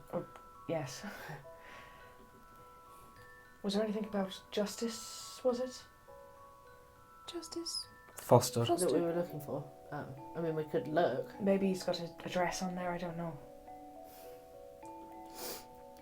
Poke back into the archive Yeah. and dig through. But you realise that none of the sort of census records have addresses on them, considering the town doesn't really have any roads. Mm-hmm. Well, if there's nothing here, we might as well go and talk to Credence again. Sure. See what he's so worried about. Let's just have a quick look in the courthouse just in case as well. Sure. Sure. You make your way back out to the reception area with the statue and the 2 doors to the courthouse. When you try them, they are locked, but they seem very, loose. What do we do, precious? I'm going to peek through the keyhole. Okay.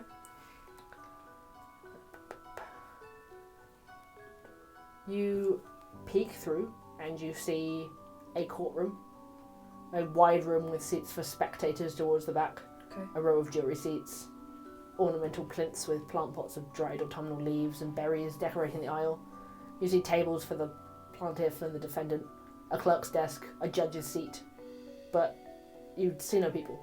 There's nobody in there from what I can see. No, I don't know if there's much point in going in. Let's go see Credence then. As you say that, the front doors to the town hall open behind you. Oh, thank God we didn't break it open. Yeah. In walks a broad-shouldered man with a big gut and a balding head. He's wearing the same black Sablean style of dress, and he looks over you. Hello. Can I help you? I hope so. Do you work here? Yes. Do you know a Justice Foster? Speaking. Oh, Oh. we were just curious to ask you some questions. Okay. Oh, nothing serious. Well, a friend of ours told us that you were one of the last people to see a Corvus bishop get taken by the Bloodless. Yeah, it was. Can you describe the memory at all? I'm going to watch him very closely. Very closely. We were out working in the farm fields, gathering up the tools at the end of the day, and he was bothering with that flower patch. Just wanted to stay out a little bit too long when the sun started going down. Said he had some work to finish up. Me and Ebba were telling him to come inside, and he said it would just take a second. The next thing you know, one of those things comes out of the trees and drags him off. Well, we weren't going to do anything. Didn't want to lose our own hides. Do I believe him? Make an insight check. 17. 15. 12. Okay. Sariel, you can tell that he's distrusting of you in general. You can too, Cassian. And whilst you're not entirely sure whether or not there's something he's not saying, he definitely doesn't care. Okay. At all. He's just like, screw that guy. Wow. You didn't see him explicitly die, you just saw him get dragged off, and you can only assume. Well, yeah. Okay. You didn't try and help him. I can't stand up to one of those things. Just got my ass back inside. Did what we could to stand out there and tell him to come in. Not gonna waste my own breath. Right. Well, That's all we really needed to know. Thank you for your time. Good reasons, if you ask me. He starts heading towards the door where the office was. what Why'd is you that? say that? He sort of stops. Glances back over his shoulder at all of you. Weird man. Abandoned the church, got what was coming to him. And then he just continues through the door and closes it after himself. Lovely sense of community around here. Yeah. I am getting the increasing impression that nobody liked Bishop nor cared that something happened to him. No. Apart from the Botanist. and the priest. Yes. And I suppose back to the botanist, because what else is there to do in this wretched place? Truly. We will make our way out of the courthouse. Okay. At least you stole his letter opener. Good luck on him for opening any letters from now on. But careful, they might put a sign around your neck if they found out. Oh, they'll never find out. There's public shaming, Cassian. Stolen letter opener. It was a nice letter opener. It's got a pigeon on it. It's not a pigeon, Astra. Let's see. Is it a pigeon? No, it's quite clearly a raven. It's a raven. Come on. I have a funny relationship with ravens. Tucks In it back what in. way? The ones in Shadebun that was sassing me, Astra. And then all of a sudden, that's how the Gorgon started contacting me. You just see it in a tree. And you look up and you see a swarm of ravens. I'm watching you. If you want to go hang out with the other friends, you can. We won't, frown on it. Kind of puts a hand out and is like, you can come say hello. We can let bygones be bygones. I don't think it wants to be your friend. Oh, well, that's its loss. Are they doing anything in particular, or are they just watching us? They're sitting, they are watching. They're watching you. Like, not just Sariel, the group. Okay. But maybe just because you're standing there. Like, Yeah. they're birds. As you walk back through the town, you sort of know the vague direction of the botanist, but coming from a different direction, don't follow the exact same path. And as you walk through the semblance of streets, you come across a notice board of local announcements. The majority of these are religious in nature. You see a list of dates and times of upcoming sermons at the Abbey. You see warnings of the approaching darkest night, with a list of how to protect your household during it, which is similar to what was spoken in the Blood. sermon. You see a few adverts asking for help with farm work, in the laundry, with building service. And you see pamphlets promising, our deities shall grant us salvation. Only the chosen will be saved. And finally, buried under some other things, you see an advert for organ lessons at the Abbey with Thomas Bunce, the old organist. Hell yeah. Bunts. Astra becomes an organ bard. Oh my god. Put it on wheels. Yeah. Yeah, drags it along. And you make your way back through the town, back to Bradbury's botany shop. Past all the poisonous plants. You make your way in, and you see Credence once again standing at the counter. He's like, "Oh, hello, friends. Hello. Hello. I'm glad you came." Yes, that was a rather tense conversation you had earlier. It was, wasn't it? Is there anything we can help with? Maybe I wouldn't want to put it on you, but I couldn't help noticing last night just how talented you were at protecting yourselves and other people. I received a request from the Abbey that I'm genuinely scared of failing to provide. I don't want to let the Abbey down. What have they asked for? Asking for seeds of a yellow musk plant which only grows outside of the walls. Oh. It's in a location, the only one around here where it grows, as far as I know. But considering what happened to Bishop, I haven't really had the guts to go outside of the walls since. And I don't know how to collect the plants myself otherwise. Oh, if you give us a location, we can go grab it for you. Are you sure? Sure. I suppose it's morning. I hear it's not that far from the Unholy Queen's resting place, but in the morning she could never come out and hurt you anyway. Why did they want this plant then? What is it? It's got medicinal properties and they want the seeds of it. Okay. If you don't mind, then Yes, just mark off a location. I need 4 bulbs of it to complete the requested order. You can't miss it. It looks like an orchid, yellow, far, far larger. The petals are about a foot across. Oh. That is larger. Great. It's about a mile to the west of the town, in a set of old stone ruins, straight through the woods. Okie dokie. We can do And that for you. that's near the Queen's place. It's a rumour. I can't say for sure. I mean, they say she comes from that direction when she comes through the woods. Okay. We'll be fine. You seemed particularly upset earlier. Did they threaten you? No threats. I hate to let them down. And I was so afraid that I wouldn't be able to do this at all. And if you couldn't? I don't know. I don't want to deprive them of any resource that they need, Of course. especially when no one else around here does anything like I do. Well, we'll get it for you. You're such kind people. I'm very, very grateful to have met you. Well, you know where I am when you come back. Of course. We should probably head out soon then. Mm-hmm. Yes.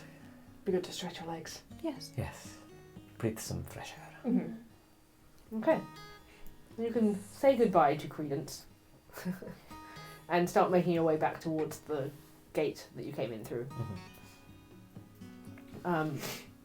You step outside of Sable and sort of into the air. It's no fresher than it was inside, but there's sort of an audible feeling of relief that floods over you to be away from it. Take my cloak out of my bag and put it back on. Yeah. Unbutton this ridiculous dress. Keep an eye and see if Vanden's headache goes away or if it gets worse. Instantly, as he steps out of the walls, he's like, You alright? the pain is gone. It's the town. Great. Why? Don't know. Just as we're sort of moving away from the walls, I guess. I mean, there was never really an appropriate time to sort of address what exactly you are. I suppose there wasn't. It's certainly not some creature of the night, but something in the opposite direction. You'd think that in a densely religious place I wouldn't have any trouble. You'd think, but doesn't that spell that you cast on me in the carnival, it applies to both? Evil and good. Maybe they can't stop one without stopping the other. But it's more geared towards the undeath of it all.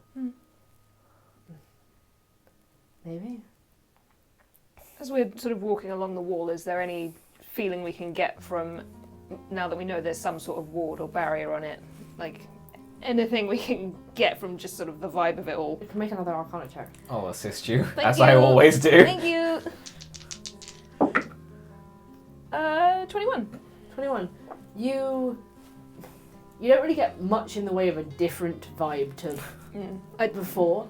You get the sensation, having walked around in Sable inside this arcane area for quite a while now, like this is magic that is deeply ingrained into the earth within those walls. Okay. The whole area. There wasn't a place within that town where you couldn't feel it. Mm-hmm. And outside, it's like stepping into a room with a completely different temperature. This is built into the foundations of the place. Father Howe did say something about moving up the hill to consecrated ground, right? Maybe they were doing it from right when they first moved up here. Well, the person in the graveyard said that lovers can't cross running water and the abbey's surrounded by a river. True. So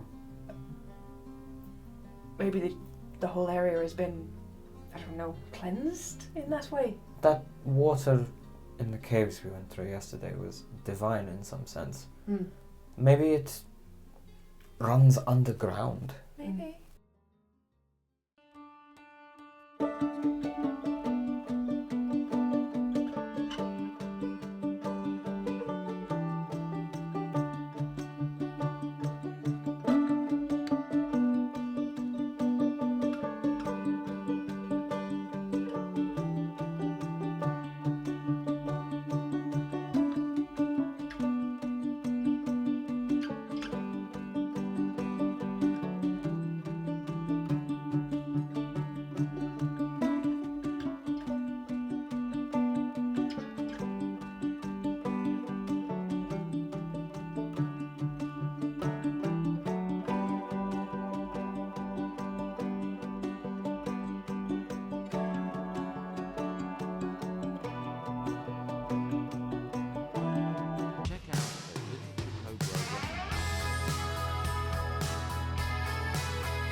Am I dumb?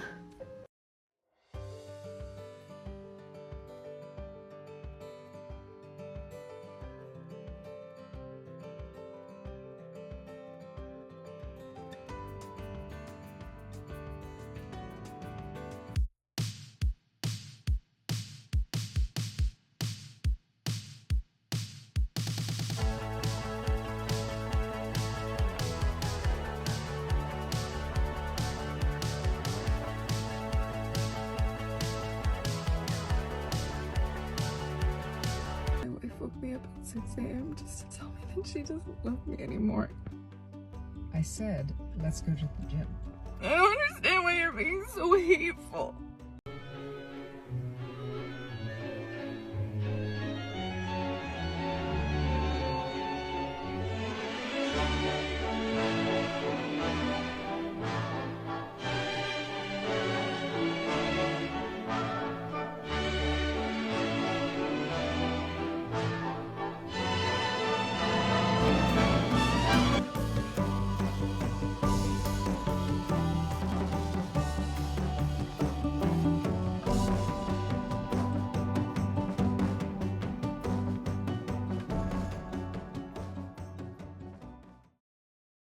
the person in the graveyard said that lovers can't cross running water and the abbey's surrounded by a river. True. So maybe the whole area has been, I don't know, cleansed in that way. That water in the caves we went through yesterday was divine in some sense. Maybe it runs underground. Maybe. Under the abbey, but that water didn't hurt me. No, but perhaps if It did have some divine quality to it, though. perhaps if it is encompassing in some sort of way, it amplifies. Perhaps. Whatever spell has been used. I guess we probably won't know without being told what No. actually went on. No. But it's something to bear in mind, and unfortunately, for as long as we're in the town, I guess something you'll have to tolerate. Right. Sorry. Or is there anything else we can do for you? Well, we could probably camp outside tonight if you wanted to. With those bloodless things that everyone's so terrified of. Well, if we stay in my hut. True. That wouldn't be a bad idea. Just to give you some respite, if anything. I cannot tell you how irritable it was making me. I'm sorry for being moody. Oh, don't worry about it. It's okay. Headaches can be like that. Sarah's going to get a bit closer to him and sort of lean into his side. I just feel like a jerk. That's all. Well, now we know it's not you, it's this place. Love being sent here. Sort of yell up at the sky. Peter! Some more answers would be nice. Some more clues to start with would have been nice. Can I ask as well, being new to all of this sort of thing, what's so odd to you about them worshipping two gods? It just seems to diminish each of them. Like they should be worshipped on their own merits and not sort of smashed together as one entity. I suppose so. I don't find it that weird. It's just not done. In all of the history books that I've read, I've not heard about it being done before. To me, it just seems very disrespectful to each of them. At least they weren't speaking of them as one entity. No, but the fact that they put both of their symbols together and And all of the gods as well. But they were only worshipping Pella and Sariel here. very strange that they had done that. And gods you wouldn't normally associate with each other as well, but Cord and Bahamut? Moran and Melora.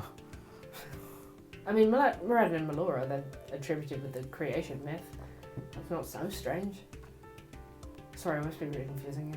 Yes, don't worry about it. I'm context cluing my way through this. As you walk for a bit, Vanden will just recount the creation myth of the world, how Moradin used his hammer to create the earth and how Melora used her magic to grow the trees and fill the oceans.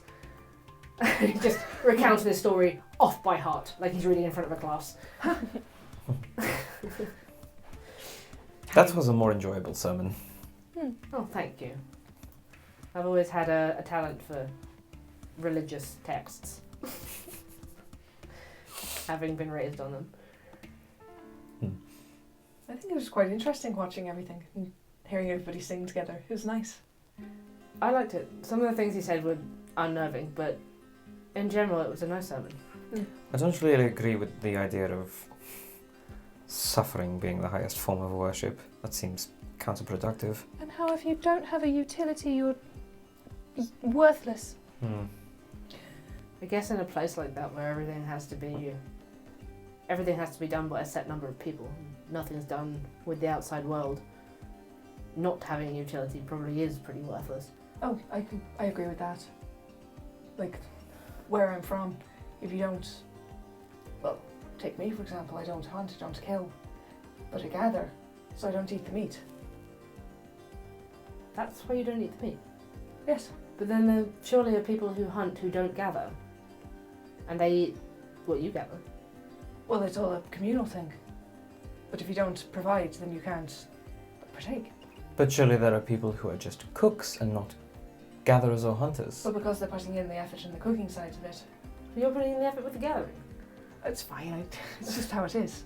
But that's what I mean, you need to have some skill and need to put into the community to get out of it. I get what you're saying. I think yours is concerning, but I get what you're saying. You should be allowed to partake in the meat if you want to, if you contributed something else. I suppose it's just how it's always been. We brought that big bag of bad cheese to Melora's Rest, and we were still allowed food. Well, yes. It's very similar to how my dad, well, how everyone set it up back at home, but that's what my dad set up there, isn't it? Yeah, and then we were allowed whatever we wanted. Because we contributed the weird cheese. Yes, amongst other things. Well, I'm not here to argue my... No, I know. Just saying that I can understand where they're coming from with that. One thing I didn't ask the priest about, sorry, just to bring it back to this for a moment. No, of course. He mentioned the false prophet. And the prophet, which I thought was weird in itself. Mercy. Mercy. I'm not sure if he meant mercy in the way that struck a chord with all of us, or just the concept of it. It was a bit convenient if it wasn't. It was weird. I'm definitely... I know we're not allowed to see this prophet, but... Curiosity is getting the better of me. Me too. There are ways we could move about in that abbey. You want to break in? I'm just saying we could if it came You want to it. break into an abbey? If it came to it, we could. I don't know how I feel about that. The option's there. If it became obvious that something was being hidden from us or something useful. I'm not saying it's something that we should do, Vanden. If it's completely pressing. If it's completely pressing, Thank you. we have options. I'm not here to commit sacrilege for the sake of it. Thank you. But at the same time, I can't believe that some of the things that the prophet has been telling people to do would actually be the words of the gods. A Sayanin would never outcast someone if they couldn't provide. The lame wolf is the one who needs the most protection. Different cultures, I suppose. But I understand the worry in someone who claims to be a mouthpiece for the divine. Well, maybe it's just someone like Ramona who's just reading signs. They're just reading it how it makes sense for their town. Didn't he specifically say a mouthpiece for the gods, or delivering the word of the gods, or something along those lines? He did. I suppose so. The whole thing just doesn't sit right with me. I'm curious to know why he was so interested in what gods we all worship. I know nobody ever told him anything, but he was really interested. He wants us to go back and tell him. But I suppose, again, seeing this as a person who lives in something like this, a commune that's separated from everyone else, I understand wanting to know everything about the outside and talking to people that you come across. At least he was friendly. He did seem nice. He wasn't looking like he was going to spit on us like everybody else. Like the abbess. That abbess. She had something wicked in her face. Like a slapped arse. Our priestess back home, she is just that stern, but she doesn't seem so cruel. Like she was chewing a lemon the whole time. Maybe she was, maybe that's a secret. Wants to appear strict, so just sucks a lemon. I don't know. I wonder what they'd make of me. What if you showed yourself off? It's something that goes through my mind a lot. I try to be careful about who sees the wings, but it's weird. Sailors and circus folk who know your secret. And don't ask questions because they'd probably seen stranger. But then if these people were to see an actual angel in their midst, I don't think I'd call myself an actual angel. I would.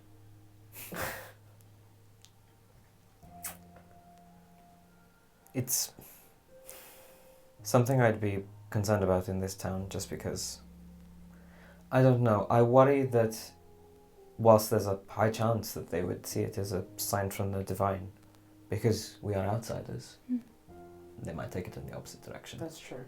I'm not exactly going to show it off, am I? No, I didn't expect you to, but... I thought about it last night and I thought, not a chance with those people watching. And not to show it to these bloodless, straight up. We're going to put the fear of the gods in them. Keep them guessing. Maybe we can use one of the makeup kits to change your outward appearance and change your hair colour. You can really go and strike some fear in. Oh, I could use that powder that you found to get rid of the white bits in my hair. Oh, I like the white bits. I think they're quite dashing. Really? Yes. Like starlight. I'm getting old too early. No. What are you trying to say? I'm saying that I'm a redhead and I shouldn't have white bits. Me reaching into the screen and trying to see. You keep walking. And you walk for a while in this direction. As you're travelling, Sariel, with your passes, you will spot a glimpse of something hidden in the trunk of a tree that's got it's like a dead tree with a hollow in it. Okay. I'll carefully make my way towards it, checking for no tripwires and things like that. You check. There's definitely no traps around it. Okay. This looks to be something isolated. And sort of crouching down in front of it and digging through the base of this hollowed out tree, you find a small stash hidden away. Oh. You find in it Marijuana.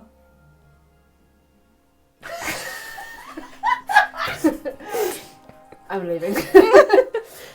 You find in it a small hatchet, 14 gold pieces, Hell yeah. a bundle of rations, and a very crude map of the Shaste with a homemade compass that doesn't quite point north. Oh. Look. She'll show the others the little stash of things in the tree. Looks like someone's trying to plan to leave. Maybe. Looks like it. Under who? How fresh are the rations? Maybe a few weeks old. Oh. Maybe they didn't get a chance to go. Hang on. I'm just going to take one of the gold coins, look it over. It's not a Sable mint. Well, if it is, it's not the ones we saw yesterday. Is it just the regular standard? It's a regular gold coin. Huh. I mean, long stretch, but maybe there was someone from outside who wanted to get someone inside out? Maybe. Maybe. I don't know to what end. The only person we really know who's around the outside here is the doctor. That's something else. As we're continuing to walk. Anyone else find it funny how the townspeople live incredibly frugally, and the ale was watered down and it was a very simple dinner that we had at the inn? And then the abbey is all decorated with stained glass windows and finery. It does make you wonder where they got the resources and the money to make something like that. Even in the first place, even a long, long time ago. Well, because I can imagine, I know, some places take monetary donations. Sure, but from a place that doesn't seem to have any industry? Exactly. And if they're all just trading around the same coin, where's it going?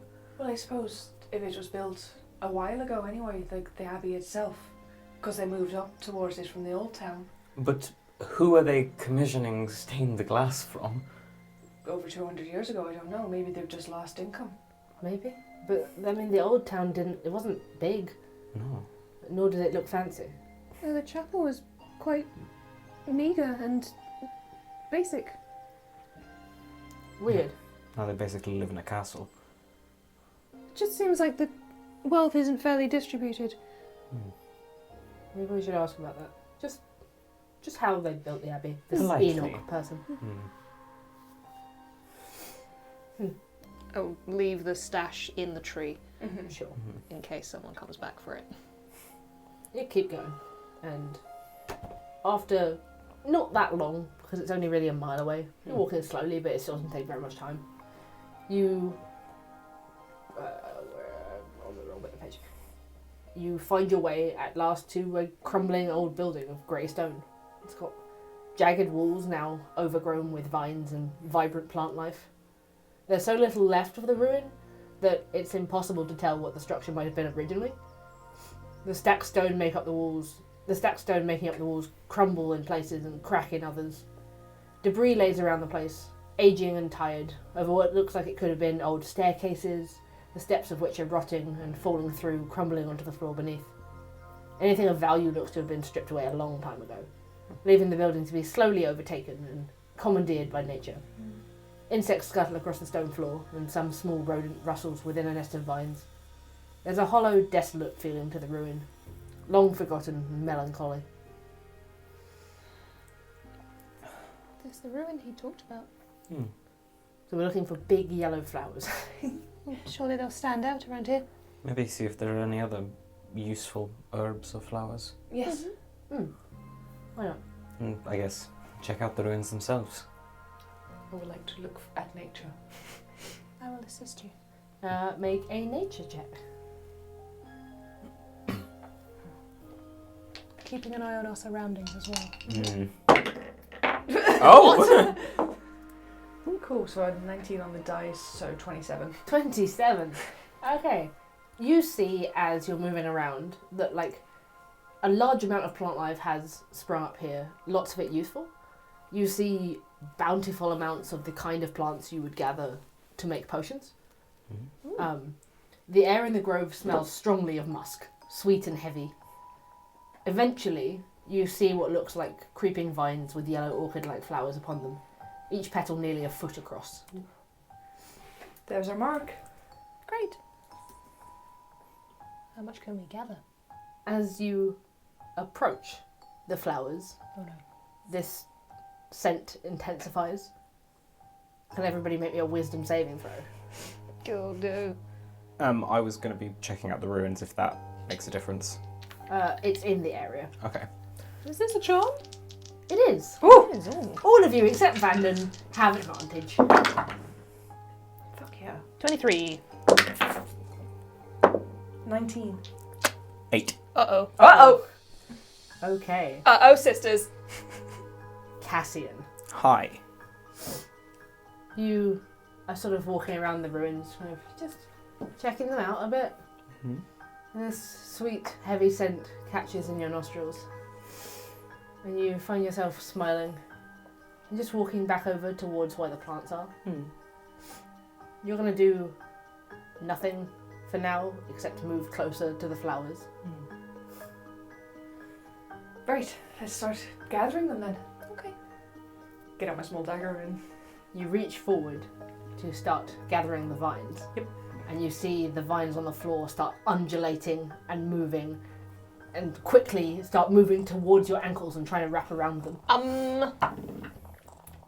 That's a 15. That is my armor class. You're going to take 18 points of psychic damage, Oh my god. and I would like you to roll initiative. Oh, shit, okay. It's plants! Oh no. Astra, 16. Cassian, 5. Oh no! Sariel. 10. Okay. It's going properly. Panda's at the top of the initiative for once. That never happens.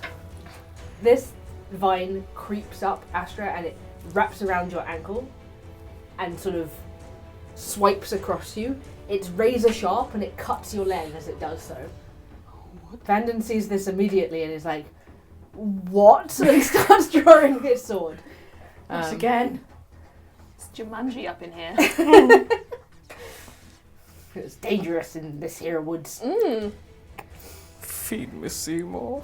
He's going to swing his sword down and try and cut the vine that's wrapped around your leg. Appreciate it. Yeah, I mean, that's absolutely going to hit. So that's a D10. He's got his arm back. Yay! Yay! Thanks, cleric. Thanks, cleric, for the arm. He hacks at it once, Twice. twice. He cuts away that piece of vine, sort of drops down off your leg, and you see that more and more of them are creeping up out of the undergrowth. It's your turn, Astra. Do you get a feeling like he might have been set up? Bonus action, I'm going to... No, that Credence was set up. Maybe. Oh. I'm going to use a bonus action to set my dagger on fire. Okay. As you look up, you see that there are 4 of these large flower heads, and they're all like turned to face you. That's uncomfortable. And am I still like... You're not grappled. Okay, great. Yeah, I'll just have that as fire damage ready. Mm-hmm. So that's your bonus action? Yep. And then my action is going to be...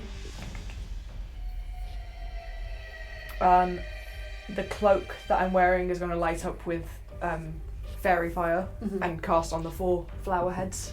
Okay. Can they all make me Dex 15 saves, please? That's a -4. Oh! For being rooted. For being a plant.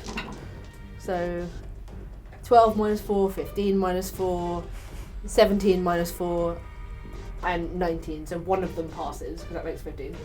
Oh, yeah, one of them passes. Cool. So the 3 of them will light up with fairy fire, and I'm just going to be ready with a flamey dagger. For some bizarre reason, one of them dodges. Okay. Sariel, your turn. Okay, so they're all considered individual plants These or 4 enemies. plant heads are considered individual enemies, Okay. yeah. Then the one who isn't fairy fired, can it make a Constitution saving throw? Sure. That's a +1 to con on account of being a plant. That's a 9. Cool. She flings out a little flurry of snowflakes and casts Frostbite. Ooh. Get in the tray. 5 points of cold damage, and it has disadvantage on its next attack. Nice. Okay. Cassian, you are currently charmed by the plant. Yes. You just move closer, up to the flower. He just has this blissful expression on his face, like it's the best thing he's ever smelt, and kind of reaches forward to touch the petals as he's coming. At the end of your turn, you can make another saving throw. Still at advantage. Crit. Nice. Crit. Okay. You come back to yourself, touching the petals of this flower, and you're just staring into it, with like puff of pollen into your face. Just looks to whoever's nearest like he's on The Office. Attack it! Right. It's now the creature's turn. Cassian! The one that Cassian has his hand wrapped around is simply going to try and attack him. Understandable. That's a 11 No. to hit. It tries to swipe up at you with its vines, but considering you've just come out of the charm, you can like stomp yourself away. The other 3 are going to take 1 attack on each of us. No! So, One of them has disadvantage. it does. Okay, that's a 12 on Astra. No. That's a 9 on Sariel. Nope. And thanks to the disadvantage, that's an 11 on Vanden. Nice. Stupid plant. Whiff. You notice that the one that Vanden hacked at with his sword just like reforms a new bit of vine after where he cut it off. Ooh. Back to the top of the round. Vanden, in frustration, is going to be like, we still need to harvest these, right? Yes. I suppose so. And he just lights up his sword with green flame blade. He's like, Try just cutting them at the stems. and he just tries to hack at this vine. Advantage because it's Fair. verified. Fine. I got a 4 on the dice, it still would have hit. Yeah. Okay, yeah, he just swings down at it. They can't really move, so he strikes it. And green flame blade. Green flame blade. Fire. Fire! At 5th level, it's going to do melee weapon attack damage, so that's a d10. And then it's going to do, I haven't really used this, It jumps. a d8 of fire damage on the first one, and then it's going to jump to the one that's, the fire's going to jump to the one that's next to it. Okay. Astra, you're up. Hello. I will just take a slash with my dagger at this plant's, like, Okay. the plant's throat. Do you want to swing at one of the ones that Fairy. Vanden just hit, or one of the one that isn't of the fairy-fied ones? The one that Vanden just hit that's verified. Okay. With the burned hand dagger, so that's advantage. 15. 15 definitely hits. Oh my god. Low AC plants. Low dex, low AC. And it gets a d6 of... No. Yeah, a d6 of fire damage. Okie dokie. Nice. Wait. Nice. That's 4 piercing and... No, sorry. 6 piercing and 5 fire damage. Nice. Nice. 11 points of damage. Nice. Okay. Are you doing anything else? That was your action. That was my action. No. Sure. Sariel. So how rough are the plants looking, and like which of them are like still fairy fired and? So 3 of them are still fairy fired as they were. The one that Vanden and Astra have just hit is looking a little bit rough. The others are barely touched. Okay. Oh. She'll go for the one that they've hit previously with a primal savagery at advantage. Oh my god. 9? 9 hits. Oh my god. Oh, okay. Like I'd rolled 2 3s at advantage. 3 points of acid damage. Cool. The same one again, did you say? Yeah. Okay. Are you doing anything else? Nothing really I can do. Okay, Cassian. He's gonna start by backing off. He'll take the opportunity attack. Dice 20. Wow. My god. The plant has it out for you because you've dropped your charm. Oh, yikes. 22 points of necrotic damage. my psychic God. damage. Oof. Ow. Yeah. Should have used entropic ward. Oof. Yeah, he's gonna like back up 20 feet and then I guess aiming one at the same one that's been mullered thus far, and then one at one of the other fairy fired ones. He's gonna do 2 Eldritch Blasts. Okie dokie. So the one that's been attacked already is well over 20. Okay. And the other one that hasn't been attacked yet is well over 20. Nice. Roll your damage. For his first one, 7 points of force damage, aiming at the stem. For his second one, 8 points of force damage. Nice. Blast off 2 Eldritch Blasts. Sort of the vines wriggle around slightly. There's no real expression to these plants. Just get the impression that they're just sort of aggressive plants. Careful, they pack a mean punch. You alright? Okay. Should we all back up? Probably. The plant's turn. Oh no. Just roll all the attacks at once. Oh god. None of those are gonna hit. Pathetic little plants. Okay, they sort of try and whip out their vines to hit you, but all of you can they're so slow that you can dodge out of the way. This is very, very odd. Vanden's turn again. He's gonna say, I'll take your word for it, and just light the sword up again. That's gonna hit. So, oh, decent. Nice.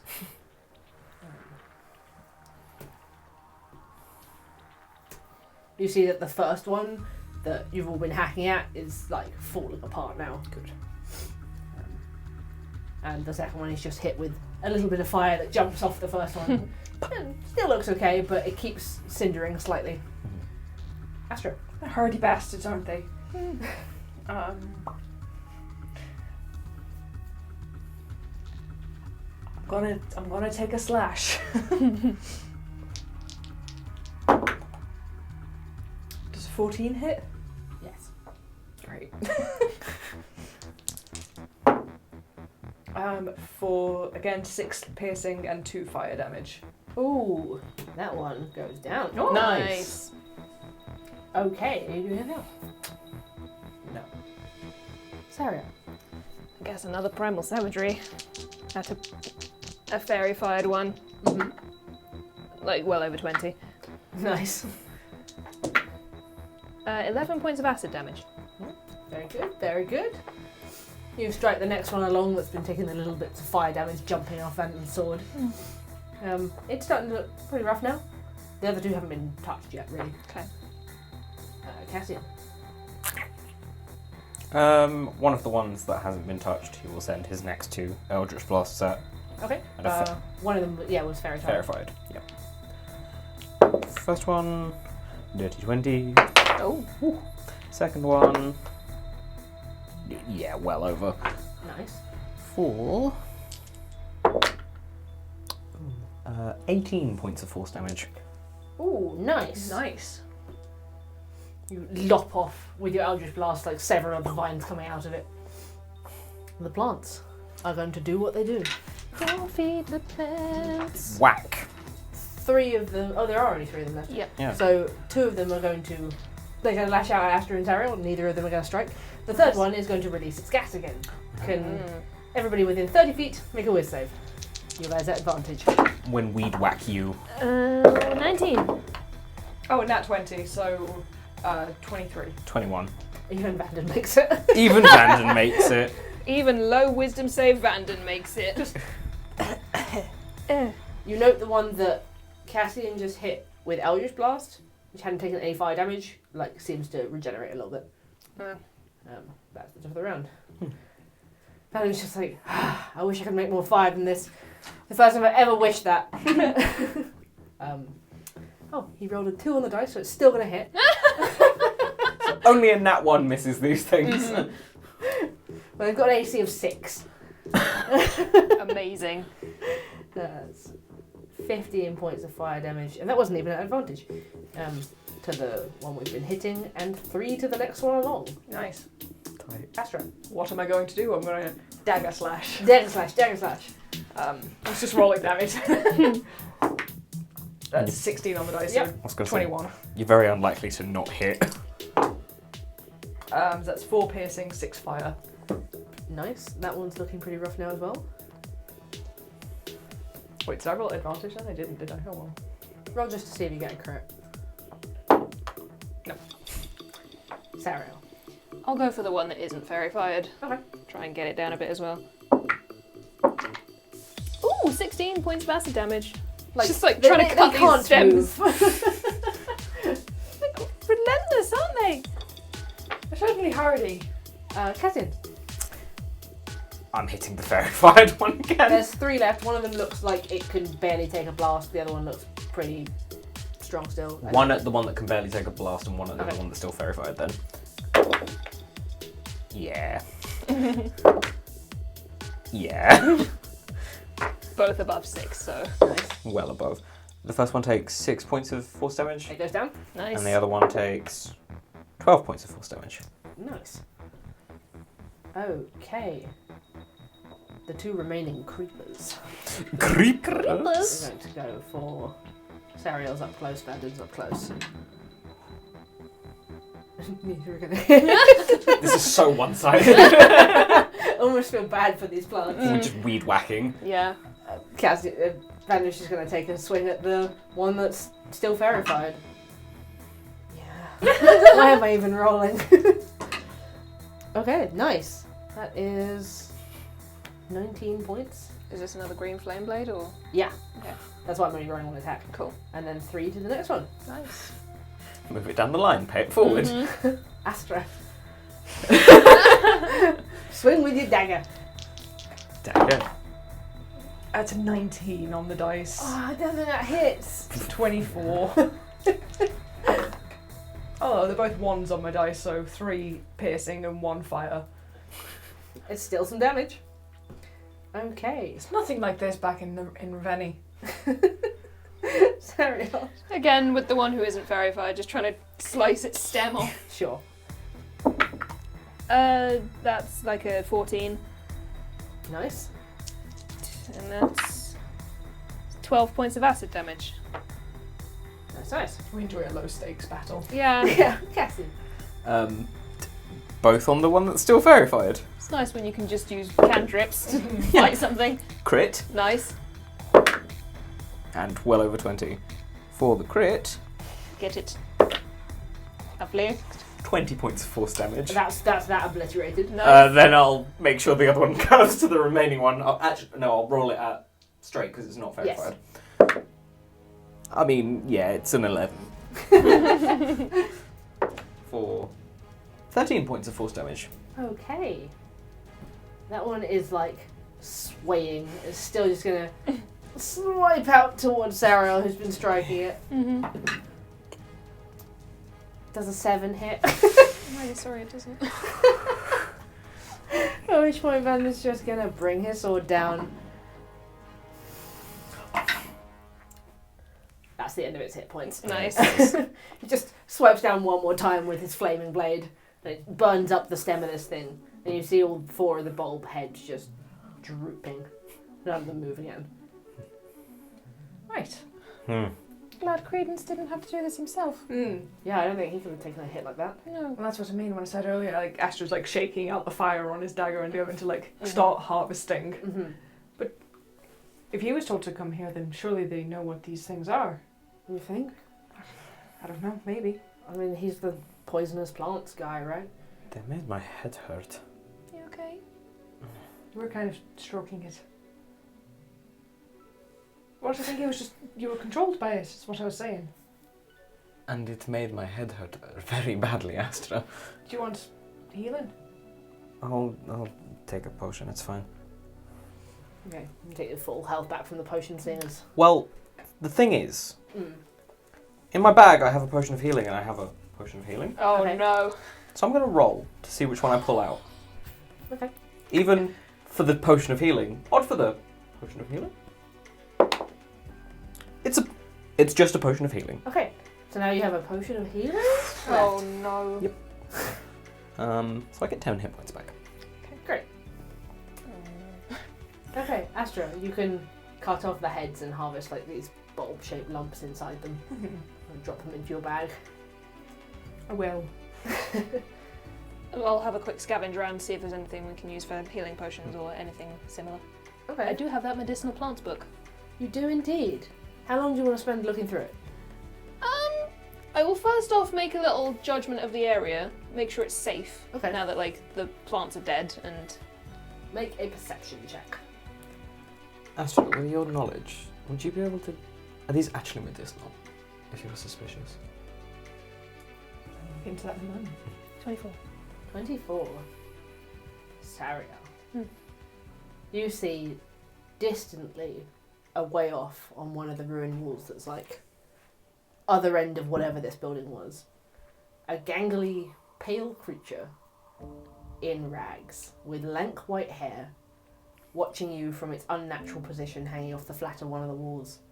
You notice that it's in the shadow of the wall, the sun behind it, and it just crawls on all fours further down the wall and disappears outside. She'll hold her staff. Show yourself! Sarah? There's something here.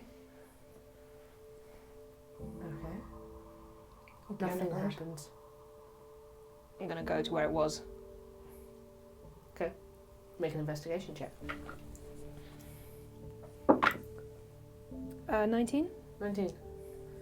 You move over to where it was and you can see essentially like a rabbit's warren hole, Oh but god! people-sized at the base of the wall. It's not here anymore. I think they're down there. Well, I did say that this was near the where they stayed. This is daylight, that's a bit uncomfortable. Hiding in the shadows. We don't need to engage. No.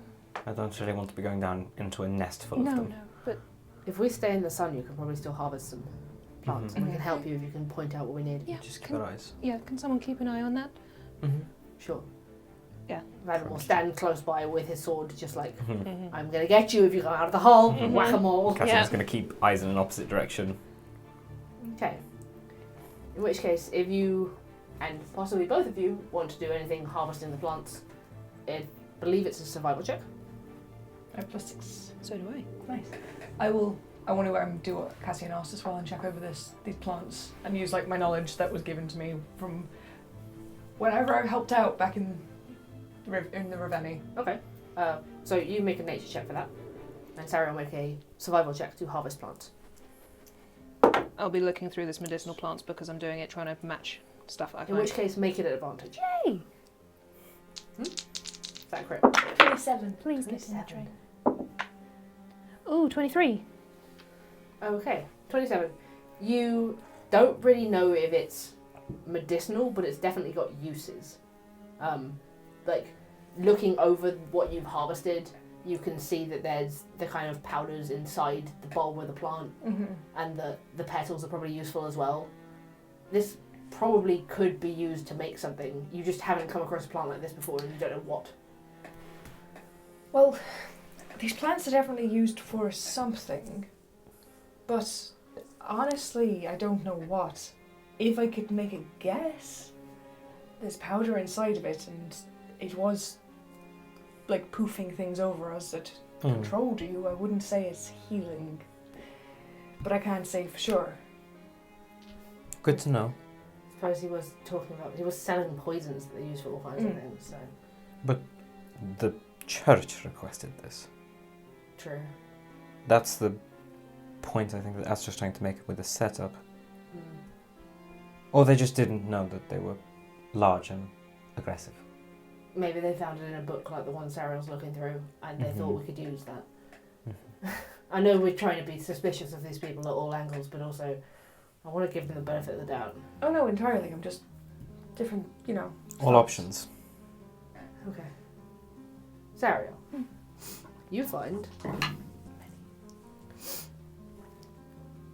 enough to make 4 greater healing potions. Oh! You know Nice. that's going to take you a significant amount of time, but you have all those ingredients. Nice. You can basically move around in the sun for probably like an hour, just collecting all of these herbs that are just growing freely here, belonging to no one. 6 of those now. And for all your vigilance, nothing comes out of the hole again. Okay.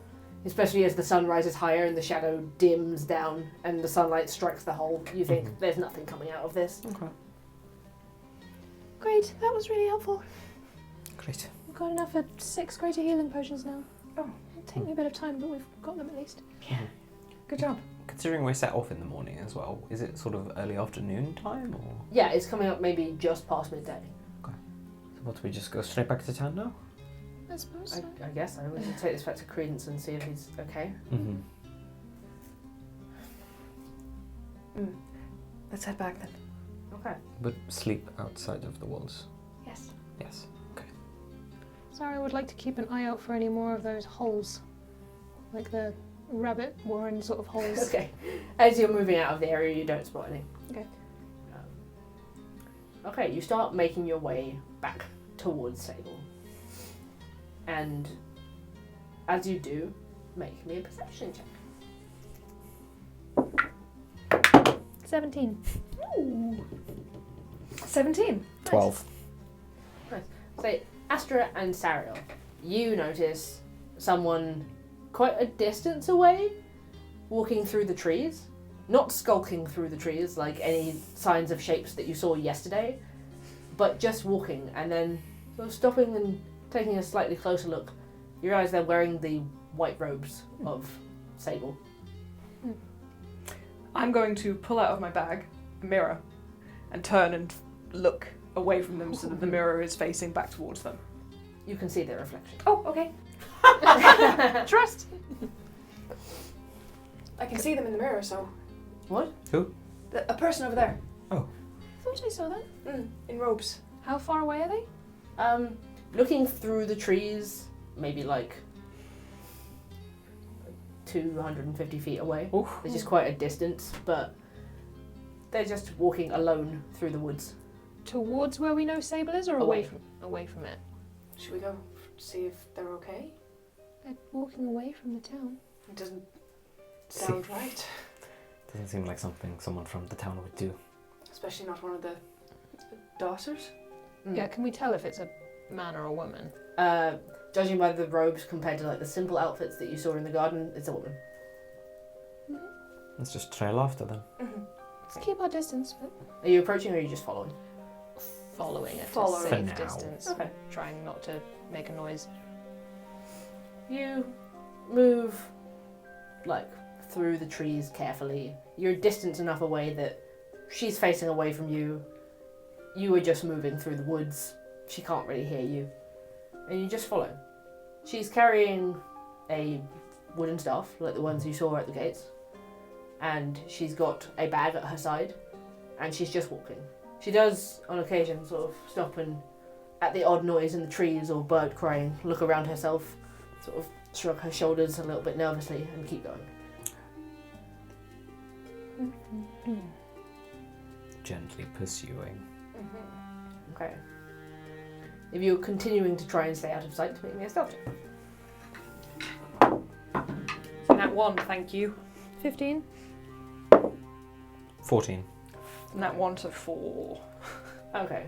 You're moving along quietly, but at some point, Astra, you spot another tripwire in the trees and, like, nearly crash into it, stumble over it, and into the leaf litter to quite a noise. As everyone helps you up, you see her whip around, like, terrified, and look back at you through the trees. Hello. Sorry, I fell over.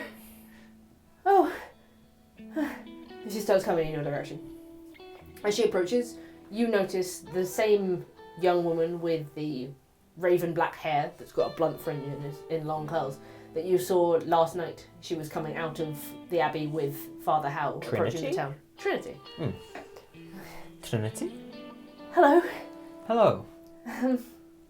I didn't know you'd be out here. Oh, we're getting something for the botanist. Oh, that's nice. What are you up to? She looks a little bit ashamed. I've been sent out on a mission. I'm just a little bit scared. Are you okay out here on your own? Do you need us to accompany you? You would do that? Well, I mean, yes, there were plants that just attacked us, so... Plants that attacked you? That's terrifying. You see up close now, she doesn't look any older than maybe 18. We can go with you then. You really would do that? What exactly is it that you need to do? I'm travelling to the next town over from Sable. Oh. It's been a while since they disconnected from our religion. And, well, I'm going out on a mission to try and speak to them. I see. And they sent you out here on your own to do that? Yes. I have some magic. I've just not been outside the walls before. It's not that scary out here, I promise you. Maybe not with you around. What is the next town over? It's called Eminence. It's another one of the old towns. There were quite a few of them back in the day. Like the Sable that flooded? Yes, that was one of them, and there were 5 originally. Eminence is really the only one. Anyone's still living in it. They didn't have a problem with the bloodless or anything. We heard about the unhappy business in the old church. Well, that's the thing. They do have a problem with the bloodless, and as I understand it, they struggle with it, and they don't have our defences. And we really wanted to reach out and offer them our aid because what else can we do? I mean, you have a very impressive cathedral almost back up in Sable. We do. It's how... One thing we're curious about is the old town was so modest, and the new church is just such a beautiful piece of architecture. Isn't it just? How did the founder even get the resources for that out here? It wasn't resources. It was built with magic. With magic? Mhm. Wow. Yeah. Who's powerful enough to do something like that? Our founder. He was given his powers by the gods themselves. And he built a cathedral from nothing. From nothing in less than a year. Wow. With just magic alone. Have any of us heard of anything like that? Make a religion check. Ugh. 9. Dirty 20. 20. I'd say I read magic things. you've read your odd magic book over the years. You've probably heard that you can use magic to conjure buildings, and sometimes you can cast spells repeatedly to make it permanent. I have read about something like that before. It's very impressive. Oh, he must have been highly favoured. He was. Oh, it's just amazing, really, that he did all of that himself. consecrated the ground himself and everything. How so? With magic. I suppose. He was blessed with divine power by the gods. Did he build the barrier around the town as well? As in the wall itself? Well, not specifically the wall, but the defences that you have, the arcane defences. Oh, yes, that's all part of the consecration of the ground. We each have a touch of magic to us, and we could feel it in the earth almost. It is quite amazing, isn't it? It feels so different out here. Yes. Obviously having this conversation as we're wandering. Yeah. Yeah. Walk and talk. Walkie-talkie. And keeping alert at the same time. Alert for Sariel. The group of you walk along as you chat to her, and you do spot the odd trap out here, but there are less and less of them as you start moving away from Sable, and you get the feeling that they stop at a certain point because the people of Sable don't go any further to start setting them. The trap squads. You can pick through it as you walk and talk with her. As you just sort of march ahead, you get the impression this might be quite a walk. How far is it to Eminence? Several miles at least. I'm sorry if it's too far for you. Even just accompanying me some of the way is amazing. No. Were you expecting to stay out tonight? Or In the town, yes. Okay. More safety in numbers. I'd love to know more about each of you. I've never met anybody from outside. Well, I'm Vanden Astra. Nice to meet you, Vanden Astra. You can just call me Astra. Verden's my family name. I'm just Trinity. Was that Just always your Trinity? name? Not always, but we often take new names as we enter the Abbey. Like the girl earlier today. Yes, Obedience. virtue names, we call them. Names that embody the kind of people that we'd like to be in our worship.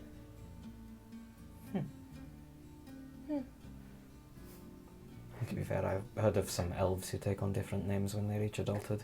I did. Oh, really? Are we allowed to know what your name used to be? Eleanor. Sarah suits you better. Thank you.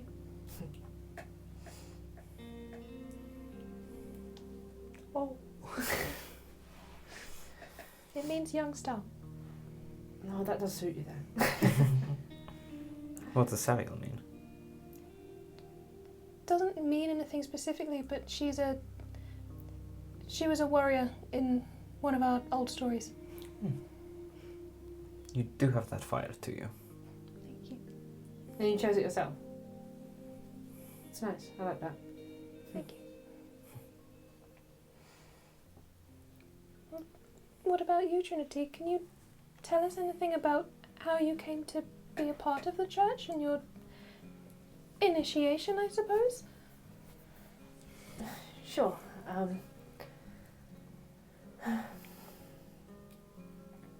She looks a little sad. Oh no! I joined the convent after the death of my husband. And you say she's 18? She looks 18. But people age weird here. I'm sorry. He was a farmer working out in some of the fields we have around the east side of Sable, and we lost him to the Vile Lord. The Vile Lord? He's like the most powerful of the Bloodless. More powerful than the unholy queen. Absolutely. Hundreds of years older. Oh. Do they work together or are they separate? We don't think they work together. All of the Queen's creatures, they end up with that pale, colourless look. Not so much the Vile Lord. Oh?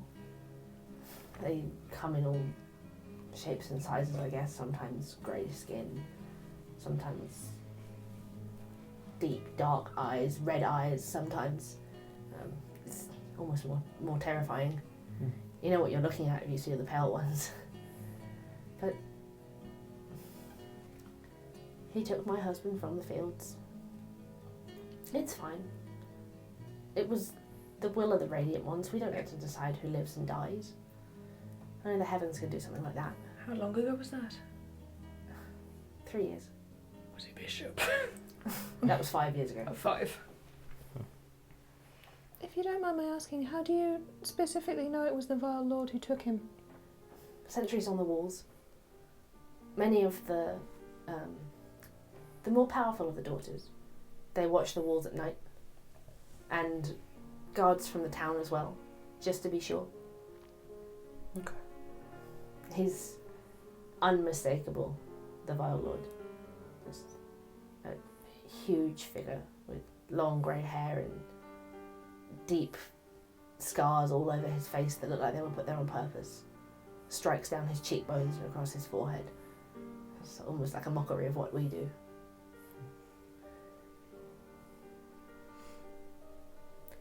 Does the name Orcus mean anything to you? She looks very taken aback when you say that, like draws her arms into herself. Why? Some horrid person outside of the town trapped us in a maze of some description. We saw a depiction of a creature by this name. I'm so sorry that you even had to look upon that. Orcus is a lord of the demons from the abyss. Oh? In any way connected to the Vile Lord or the Unholy Queen, or again something separate? Orcus is the lord of undeath. It's everything we stand against. Hmm. And whatever the Vile Lord does, it's surely in service of the great demon lord of undeath. Concerning that someone was worshipping this demon lord so close to town then. Mm-hmm. And it wasn't a bloodless? We can't be 100% sure. She died like a common person would. Should definitely report that when we return to Sable. We will, don't worry about it. That was a lie.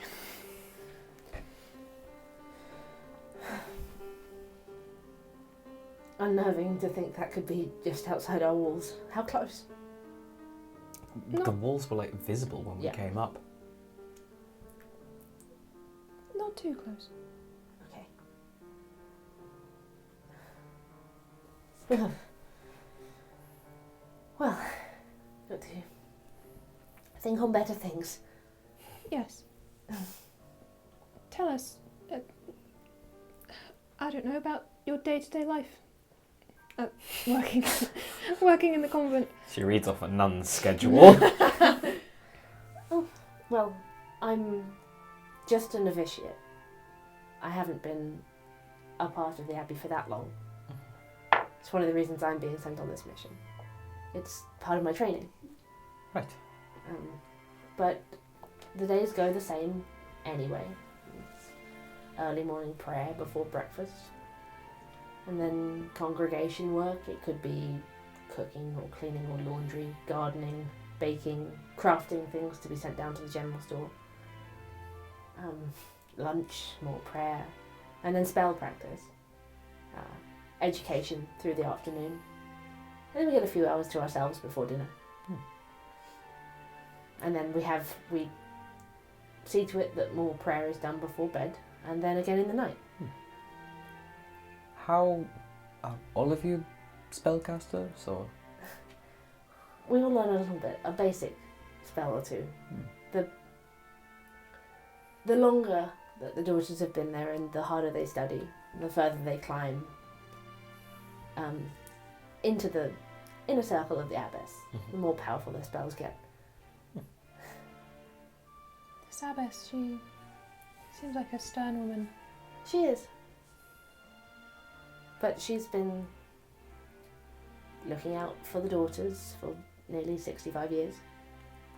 How old did she look? She looked maybe in her 60s or 70s. It's getting harder to judge. Yeah. And you're out now on a sort of a mission in order to further your training. When do they deem you ready to become part of the inner circles, I suppose? Usually it takes 3 years of training. There's a lot to learn, many scriptures to read, lots of spells to practice. And we have to be ready to defend the town against the Bloodless. Fully ready. Because one slip up could mean ruin. So you've been there for coming up on 3 years now, so you must be close to doing your initiation. Hopefully. What does that involve? Well, there's definitely an initiation rite, but we don't know what it is until it starts. But when you've finished it, you come out with the... I'll be proud to wear it, I'm sure you will. as I'm sure you're proud of your markings. I am. How does everybody seem so youthful in your town? Well, Sable's special, you see. Go! People there simply age slowly. The grounds are sacred. It's a blessing from the Radiant Ones. Those who live outside the walls don't feel the blessing. Inside the walls, all of us stay far younger than anyone else.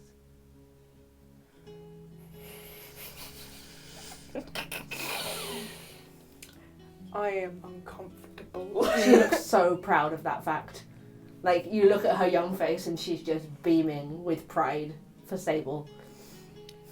So if you were to, just as a devil's advocate example, if you were to stay outside the walls for a time, would you start to age? I suppose so. It would have to be quite a significant time. So the people of eminence say they age at a regular rate, living outside the walls. I've never been there, but I'm guessing so. Well, I suppose we'll find out. But it is quite the blessing. The last person to pass, Lament Sykes, he was 123, I think. I understand that's quite a significant leap from the regular human lifespan. I'm only just a little bit older than that. Imagine how long you could live in Sable. I don't want to think about that. I hate it here.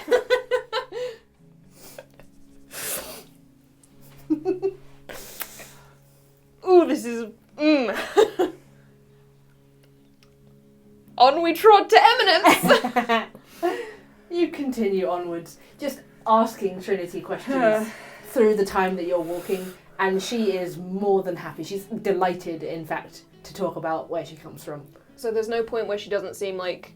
She seems like hesitant to give any information Not away. in the slightest. Okay. She is very, very open and forthcoming, Okay. and she has none of the suspicion or discomfort of the regular townspeople. Slide in some questions about the prophet. Okay. See what she's willing to give away. This prophet, eh? And the false prophet.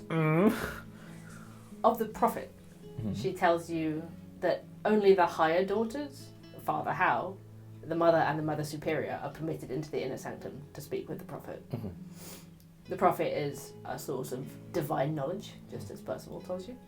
And she sort of looks like she might not say something and then does, and says that some of the daughters believe that the prophet is the spirit of Enoch Howe. Interesting. And of the false prophet? Of the false prophet. Alright. Well, the false prophet has long been predicted by the prophet himself. The false prophet will come to Sable on the night of the blood moon, sent by an imposter god. It will be led by mercy, forgiveness, or compassion, and will bring about the ruin of our holiness if we're not wary. The enemy sows chaff in all good we have. Unfortunately, that's all we know, and so we don't know where to be wary. You've not been given any sort of descriptor or... As I understand, divining doesn't work like that. You only get symbols to interpret. True enough. But by the prophet's predictions, they could be here any day. Expected on the night of the blood moon. So, 2 days. Mm-hmm. Big task ahead of you all. It is quite frightening. But, you know what they say about fear. What do they say about fear? Oh my god, no. Fear exhausts flesh more than fasting and all other feats. Anyone who's gained fear has neither sorrow nor joy on earth. So it's best not to be afraid. The Radiant Ones will protect us. That's fair. I've always found a good dose of fear keeps you on your feet. If I want to stay on my feet, I will simply pray for it. Well, I mean, you're on your knees doing that. Okay. How close are we to eminence?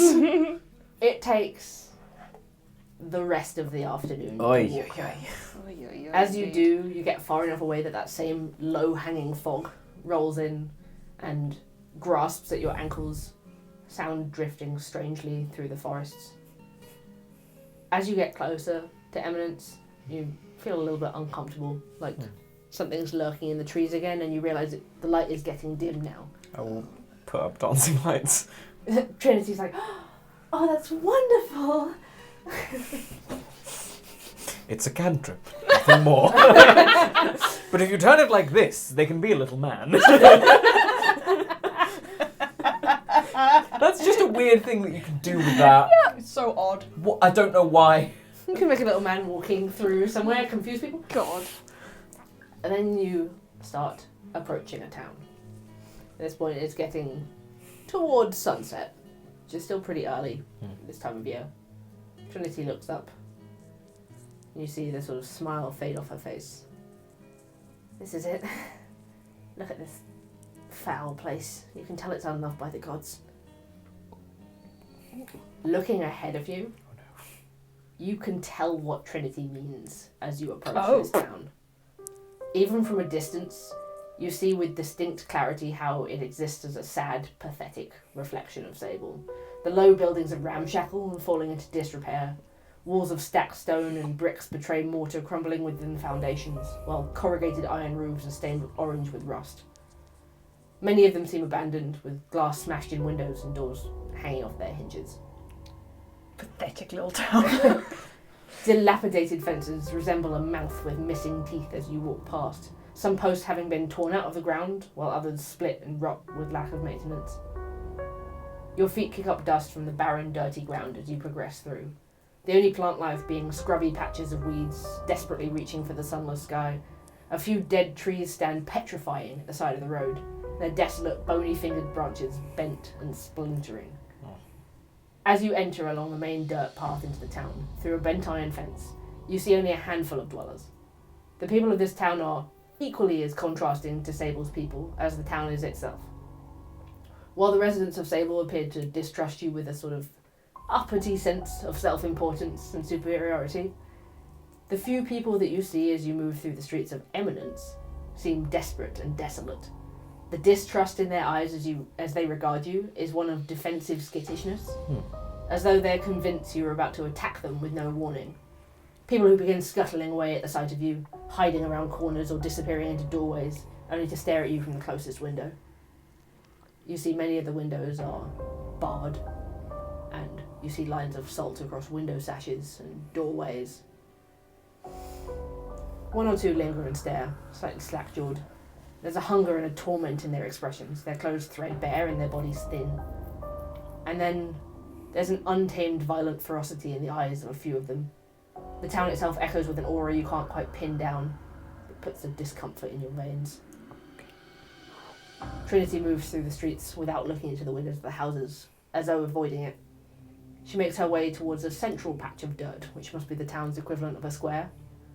The only thing that marks it as such is a well, the rope down to the inside long broken and moulding a little. I suppose this is the best spot for it. Looks like this is the centre. What are you going to do? Well, she sets down her belongings and she starts getting out some candles and sort of setting them along the edge of the well. I am moving away. You can help me if you like. Okay, tell us what to do. If there's anything you can do for me, you could search around the area for a town hall maybe, or knock on some doors and see if some people will come and gather so I can speak to them. Would you mind? Sure. Sure, no problem. Great. She continues setting up.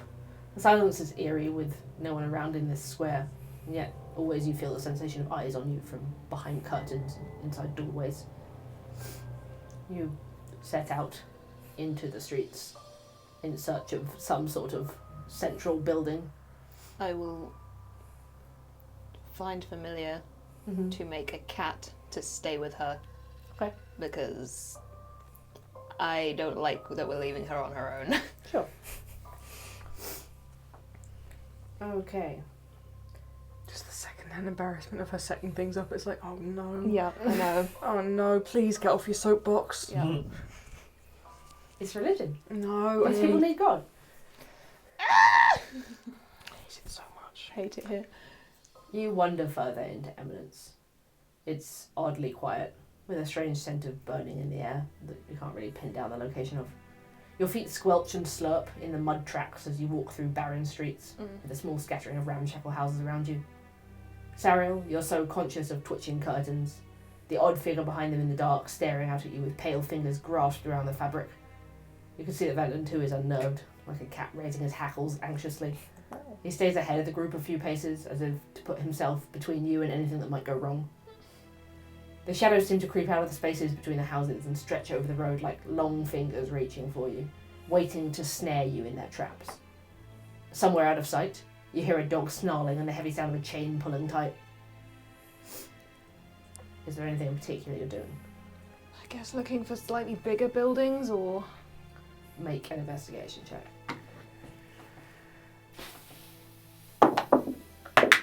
16? 17. 14. Okay. You move round a few different buildings, looking at what you can see over the tops of them as a taller roof than the others, and you weave back and forth, sort of have to move down a crooked fence and find a broken gate to push through. As you get closer to it, you see that it is a larger building. Maybe it was a town hall once. It's just collapsed in at the top. Oof. Look through windows, just to confirm that it's abandoned.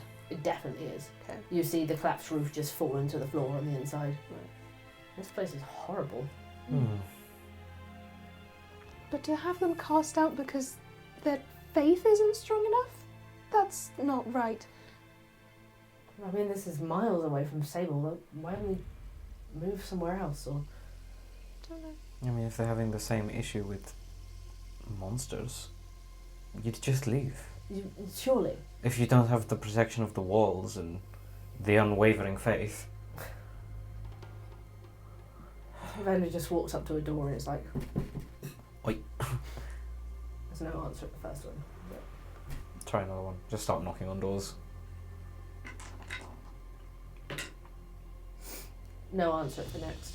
The next one you see opens just a crack and you hear a chain pull tight. And just an eye peering around it in the dark. Hello. Mm. We're just here checking in on everyone. We're curious. We heard you were also having issues with the Bloodless. Why stay? See, the eyes narrow. The face leans around slightly. Door shuts. Don't ask perfectly reasonable questions. Okay. Friendly. I thought Sable was unwelcoming. Eminence. Should we head back and see if she's alright? Let's just try a few more. Okay. I'd hate to go back to her empty-handed after saying we'd help. We can always just let her use the wand and make her voice a bit louder. I mean, If we don't get any more when we knock on a couple doors. It's an option. Yeah. You keep moving up this road and you knock on another door to no answer. Another one to no answer, but from behind it. You're not welcome here! Leave! Why? No answer. Continuing up the road, you slowly become aware of one more set of footsteps squelching behind you. Spin around. Glancing around, you see a ragged-looking man with stringy hair hanging about his face, maybe 40 steps behind you, standing in the middle of the road. He's barefoot, glowering at you as he stares, muttering something to himself under his breath. He doesn't come closer. Hello. Just sort of... Who goes? When you say footsteps, was he sort of just mirroring our footsteps, like not trying to get closer to us? Yes. Okay. Sorry. Who goes there? He continues to mutter under his breath. If I take like a few steps towards him, does he back off or does he stay put? He steps a little bit closer to you. Go a little bit closer. Try and get a better look at him. Come He as well. starts approaching half the speed you're moving. And then he just starts scratching at his stomach until he tears open the fabric of his ragged clothing. Back up. And then, from where you couldn't see before, pulls out a hand axe. Witness my sacrifice, bloated goat prince of undeath. Grant us your crushing might. Take my blood and drink from it. He swings the hand axe towards himself, plunging it into his stomach. He spits up blood. Red oozes down his face, congealing in his teeth as he grins at you. Pulling the hand axe free again. Now it's your turn. Oh my god! He starts moving towards you. He's bleeding out from the stomach as he stumbles forward, holding the bloody axe. As he does so, Sariel, from your familiar, you get messages in your head. You can see a crowd of people moving towards the square now at first. Just moving. No. Do they have the same sort of look in their eyes as this guy did? They definitely have the same sort of look as this guy did. And you see some of them start pulling up torches, and then one of them pulls out a pitchfork and no more cat. A scream sounds high-pitched from back the way you came, carrying over the ugly, crumbling buildings of Eminence. And I think that's where we'll end tonight.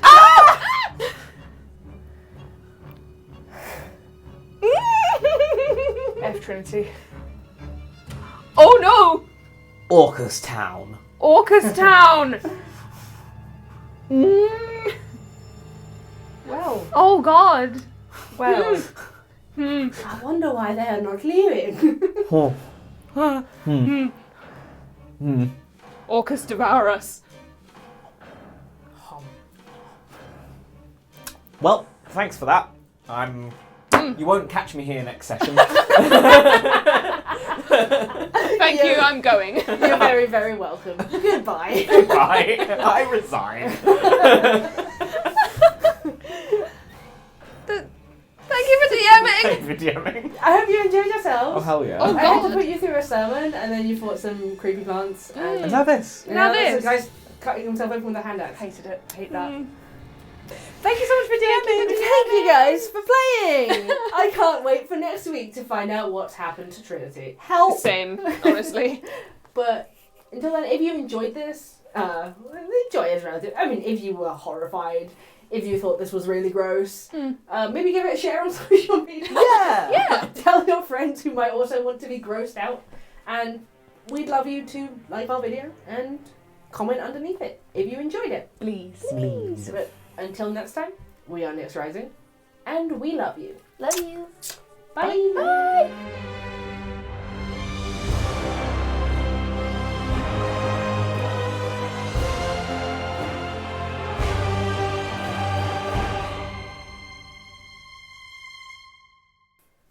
You find a room full of pigeonholes. A room full of pigeonhole shelves. Full of pigeons. That's what the letter opener is. Just a pigeon. And if you don't bring it into the pigeon room, they'll get you. Roll initiative. Pigeon offerings. So feral today, what's going on? I love it. It's nearly 6 p.m. I love this energy. Help. Hello again, travellers. It's Astra. Thank you for joining us once again for tonight's adventure. Tune in next week to find out our fate in the town of Eminence. If you want to support the party's adventure, you can do so over at patreon.com/nyxrising or grab yourself some merch over at lotpstore.com.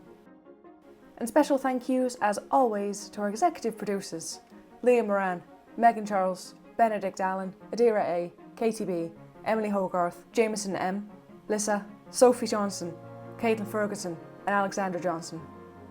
Until next time, stay true to yourself, and we'll see you on Wednesday.